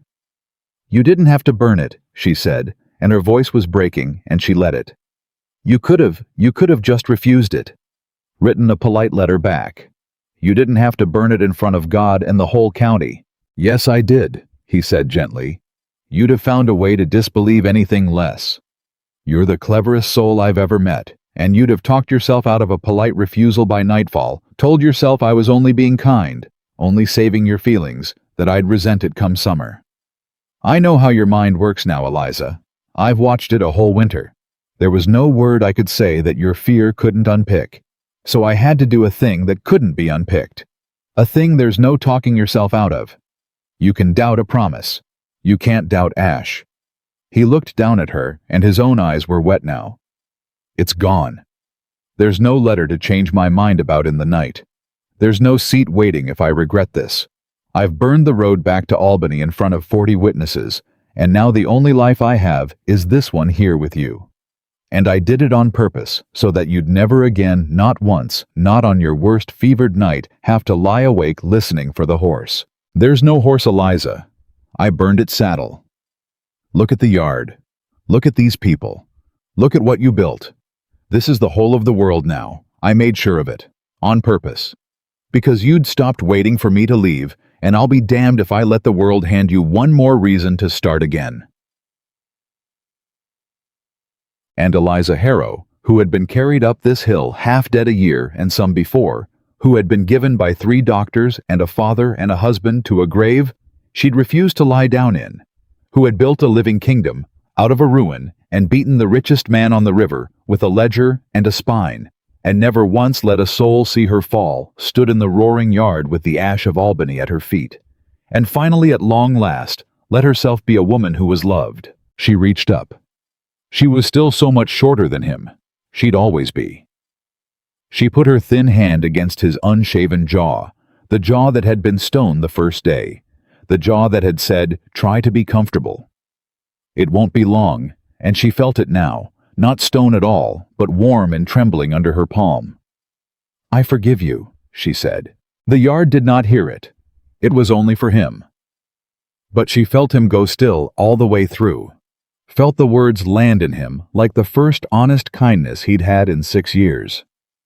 "You don't have to," he started. "I know I don't. That's why I'm doing it." Her eyes were streaming now, and she did not care that the whole county could see, because she had spent a lifetime not letting anyone see, and she was done. She was finally gloriously done. "I told you at the dock I didn't forgive you, and I told you the truth then. It wasn't in me yet. But you asked nothing, and you stayed, and you did the work, and you held my hand 3 nights on no sleep, and you rode to an old enemy to fix your father's 40-year wound, and now you've stood in front of everyone and burned the whole of your father's dream for me, not to win me. You'd already won me, and I was too frightened to say it, but to set me free of the last of my fear. And a woman can't hold a grievance against a man who'd burn his own future to free her from a fear he put in her. She can't, Nathaniel. It won't stay. I've been trying to keep it all morning, and it's gone the way the armor's gone. I forgive you. All of it. The cliff and the grave and the 8 months and the it won't be long. It's forgiven. It's ash, same as the letter. And I'd like..." Her voice broke entirely now. "I'd like to start being your wife. Not the woman you married to hold a boundary. Not the mistress of the estate who let a hired man who owned the deed sleep off the kitchen. Your wife. If you'll have the whole of me, fear and armor and fever and all, I'd like at last to come home." And Nathaniel Harrow, who had learned at long and terrible cost that the grandest thing a man can say is often no speech at all, said nothing. He gathered his wife up into his arms carefully, always carefully, the way Silas had carried her up the hill that first cold day, the way you carry a thing you know to be both stronger than iron, and dear past all bearing. And he held her there in the roaring yard in front of the 40 families who had chosen her, and the 2 old servants who had never left her, and the whole bright thawing morning. And Eliza put her face against his shoulder and let herself be held, all the way, held without armor. Held as a woman who had at last decided to let herself be. And the yard understood, and the clapping turned to something warmer and quieter. And old. Mrs. Keene in the kitchen doorway pressed her hard hand to her hard mouth and wept without shame. And Silas beside the barn took off his hat and held it to his chest and did not put it back on for a long, long while. They were married again, in the spring, truly married this time in the little town church where the first cold transaction had been signed, only now the pews were full. 40 families and more crowded in to see the mistress of Harrow's Rest wed the master she'd made worthy of her, and Amos Trundle stood up as a witness, with his boys scrubbed and solemn beside him, and Mrs. Keene wore a dress no one had ever seen her in, and cried the whole way through, and swore afterward it was the draft. And Caleb Voss, because a story of this river would not be whole without the end of him. Caleb Voss did not attend, of course, but Caleb Voss was finished all the same, and it was Eliza's doing to the last. For when the North Road proved a thing other men could use, and the county landing a thing other estates could reach the river. Folk learned what the tenants of Harrow's Rest already knew, that Voss's docks were not the only way to market, and never had been, only the way a frightened people had believed in too long. One estate went round him, and then another, and then the town itself petitioned the state to improve the public landing and the great river kingdom that had been built on fear, and a monopoly of docks came apart, the way such things always come apart. In the end, not in a battle, but in the slow, steady leaking away of the fear that had held it up. Voss sold his boats within 2 years, and moved downriver to Albany of all places, and was heard of no more. And the tenants said on the winter nights, when such things get told and grow in the telling, that the greatest man on the Hudson had been brought down not by an army, nor a lawsuit, nor a rival with bigger boats, but by a dying girl with a ledger who'd simply refused to believe he was as big as he said he was. The years were good to Harrow's Rest, and good to the two wounded people who'd learned late and hard to make a home of it. The orchard bore heavier every season, and the dock, Daniel's dock. They still called it privately, the two of them, and once a year on the anniversary, they walked to the end of it together and stood over the deep water in silence for a boy Eliza had never met and loved anyway. For the shape he'd left in the man she married, the dock grew busy and prosperous and loud with the good noise of trade, and there was never again a spring flood that Nathaniel could not stand and watch with his wife's hand in his, because a place where things live long enough stops being even to the man who lost the most to it, only a place where a thing once drowned. Eliza never grew strong the way other women were strong. The fever had taken something from her body that it never gave back, and there were seasons every year when she could not leave the good bedroom. She slept in it now, the grand room she'd refused so long, because a woman who has stopped being afraid can sleep anywhere she likes, and Nathaniel would carry the wage book and the estate's business up to her bedside, and she would run the whole of Harrow's Rest from a chair by the window with her husband's hand for a clerk. And the tenants learned that the mistress abed was every bit as sharp as the mistress afoot, and no man ever again mistook the fragile body for a fragile will. "You could have had a strong wife," she said to him once on one of the bad fever days years on, when the children they'd not been sure her body could bear were grown enough to be shooed from the sick room by Mrs. Keene, older now and hard as ever, and gentle only where it counted. "You gave up Albany and a canal commission and every grand thing for a woman who spends a season a year abed. You could have had a strong wife and the center of the state, and instead you've got a farm and an invalid. Do you never—" "Don't," Nathaniel said, and took her hand, and there was a smile in it now, the easy smile of a man 20 years cured of running. "Don't finish that. You've asked me some form of it every bad season for 20 years, and the answer's never once changed, and it never will." He raised her thin hand to his lips. "I didn't marry a strong body, Eliza. I married the strongest will on this river, and I've never for 1 hour of one day regretted the trade, and if the fever takes you abed a season a year, then I'll run up the stairs a season a year to sit beside the woman who runs a kingdom from a chair and count myself the luckiest man the Hudson ever carried. There was never a stronger wife to be had. There was only you.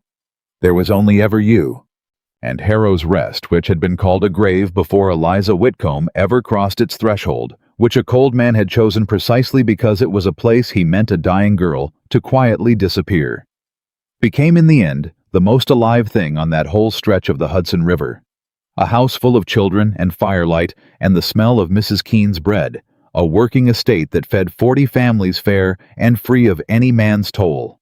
A home built not by rescue, nor by fortune, nor by any man's saving of any woman, but by a girl who had gripped a cold iron gate with fevered hands, and sworn she would not die the way they all wanted her to, and then against every promise made over her grave, against 3 doctors and a father and a husband, and the richest man on the river, had gone and made a whole living world out of pure refusal. And only then, only once, she stood on her own 2 feet, as the strongest foundation of everything around her, had let a changed man come and stand beside her. Not to hold her up, but simply to share the weight of a thing they had both in the end chosen to build, and to stay for, and to love. She had not been saved. That was the truth of Eliza Harrow, and every soul on that river came to know it, and the mothers told it to their daughters, for a generation after the mistress of Harrow's Rest was never once saved by any man. She saved herself first, and saved a house, and saved 40 families, and saved even the cold husband who'd left her to die, saved him from his grief and his cowardice, and the locked door he'd hidden behind for 6 years. And love, when at last it came to her, came not as a rescue, but as a reward, not as a hand reaching down to lift her from the grave, but as a man kneeling down to join her in the living world she had built with her own failing hands out of the ruin they'd all left her in to die. Love is not possession, and it is not rescue, and it is not the grand thing chosen over the true one. Love is the man who burns the letter and stays.